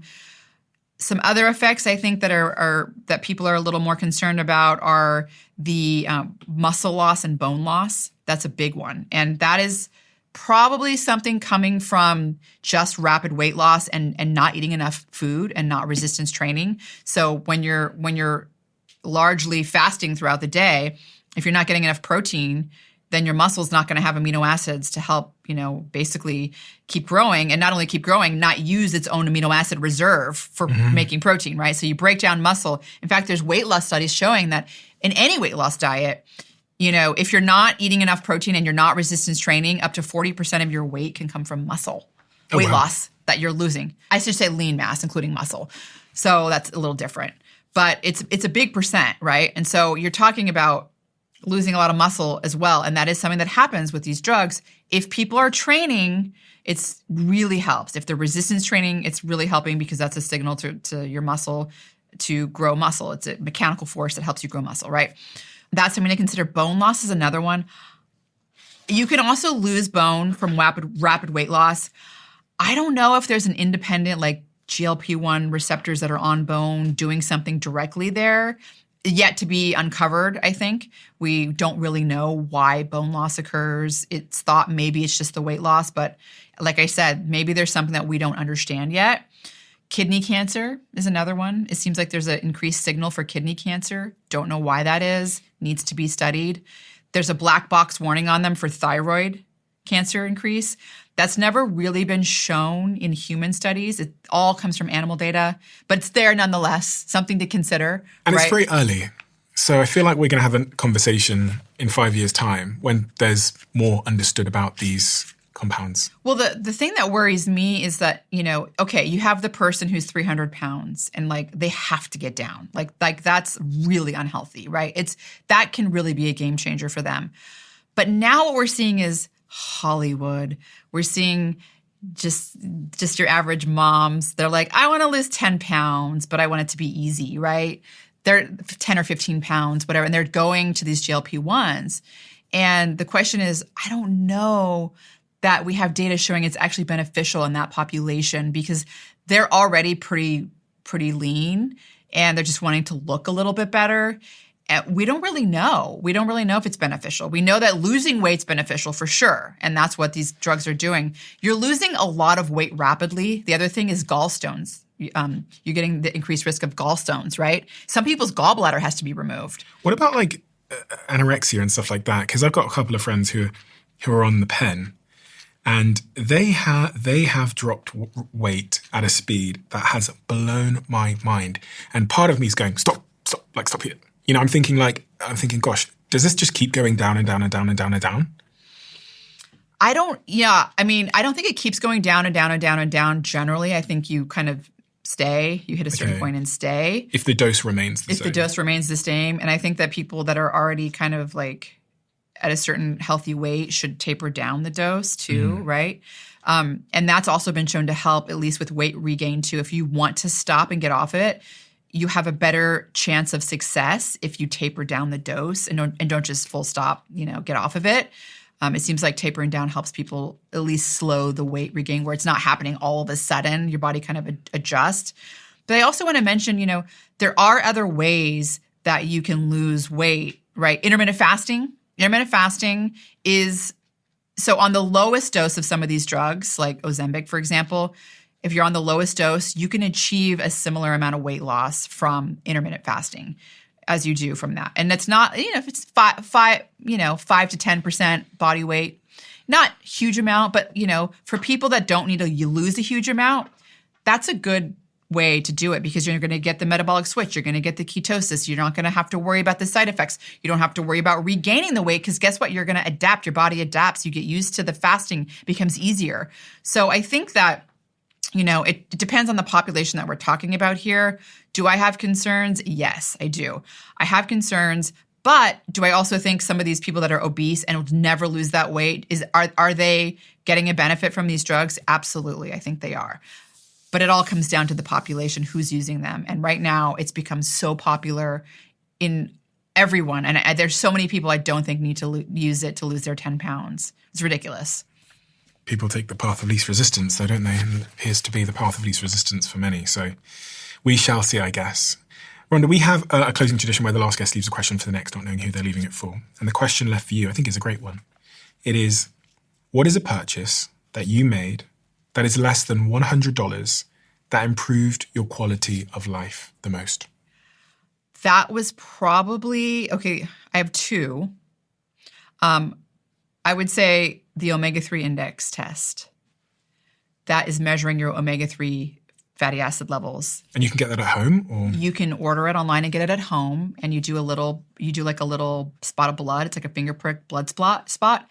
And just knowing that you're not in that, you want to be 8% range. 8% range is the 5-year increased life expectancy. It's the, 66% lower dementia risk. I mean, it's really where you want to be to be the healthiest. And you might be supplementing with an omega-3 supplement that's not really working, and you won't know it unless you take that test. And I think it's one of the easiest ones that I've done. And how did that improve your quality of life? Or are you saying it helps you avoid a bad quality of life? I think it's improving my quality of life because it's slowing my aging. That's been shown with omega-3. It's absolutely slowing aging. I told you the omega-3 was the only supplement that was able to do that. Even in the context of people that were healthy and physically active. I mean, these Swiss people are healthy. It's like if they did this study in the U.S., there's no way 88% of them would be physically active. Not a chance, right? So it's slowing the aging process, and that is exactly what I want to do. It's going to help with Peakspan. It's going to help with health span. It's going to help with lifespan as well. So, and it's affordable, less than $100. And the second one? The second one, I think the one that really did improve my quality was a continuous glucose monitor. Oh, I thought you were going to say creatine. Okay, continuous glucose monitor. Oh. No, yes, you can't go back now. Yeah, it did because I realized how important sleep was for my metabolic health. I thought I was doing everything right for metabolic health. And it was knowing how not getting enough sleep was affecting my glucose. I never would have thought that, never would have known. And most people that get the continuous glucose monitors never think about that either. They think about the food they're eating. They don't think about sleep. And when you get that continuous glucose monitor, what is it you're looking at to figure out the connection with sleep? You can look at your fasting blood glucose levels, and you can go online and for your age and gender and figure out what's a normal range. So that's when you haven't eaten? Yes. Okay. First thing in the morning when you have not eaten. That would be the easiest thing to look at. Mm-hmm. And the second thing? Yes, the second thing would be to look at after you eat a meal, 30 minutes to an hour later, making sure that you're clearing that glucose from your meal. And if you're not seeing that peak come down and clearing, there's something wrong. Okay. I might wear another one of those. It's been a while. And they're quite cheap. You can get them for like $20 on the internet. Dr. Rhonda, I think people are going to want to continue to learn from you. So where should they go to learn more from you? I have a podcast called FoundMyFitness. It's on YouTube, Spotify, Apple Podcasts, everywhere you listen to podcasts. That would be the best place. I have a website, FoundMyFitness.com. I have a wonderful newsletter. Every week we put out something. We put out one on that Peakspan paper. We put out a newsletter on updating the exercise guidelines. I have a great team. We put out an email newsletter that's free every single week. And they're really good. They're really good in-depth emails. So people can find me there. I'm on social media. Rhonda Patrick, FoundMyFitness. That's my handle, my website name, my podcast name. I'll link it below for anyone as well that would like to go check out that information. It'll all be in the description below. I highly recommend. I mean, I don't really need to tell people how incredible you are. I think they've just observed that. So I shan't. I shall. You are incredible. Thank you. So thank you so much for doing this. I've learned so much. I've done so many of these health conversations on this show, and it's almost at a point now where I'm wondering if there's much more that I've got to learn. But because I think you stay at the very cutting edge of the studies that are coming out, and you're so good at both articulating them in a simple way that someone like me can understand, even though I can't understand a lot of the literature as it comes out of these sort of scientific journals, I think that you're a person people do need to follow, because the world and the scientific understandings are always changing. And it's good to have someone who can distill that down for you in a way that is relevant, accessible, and scientifically rigorous. And that's exactly sort of the three terms that I think of when I think of you.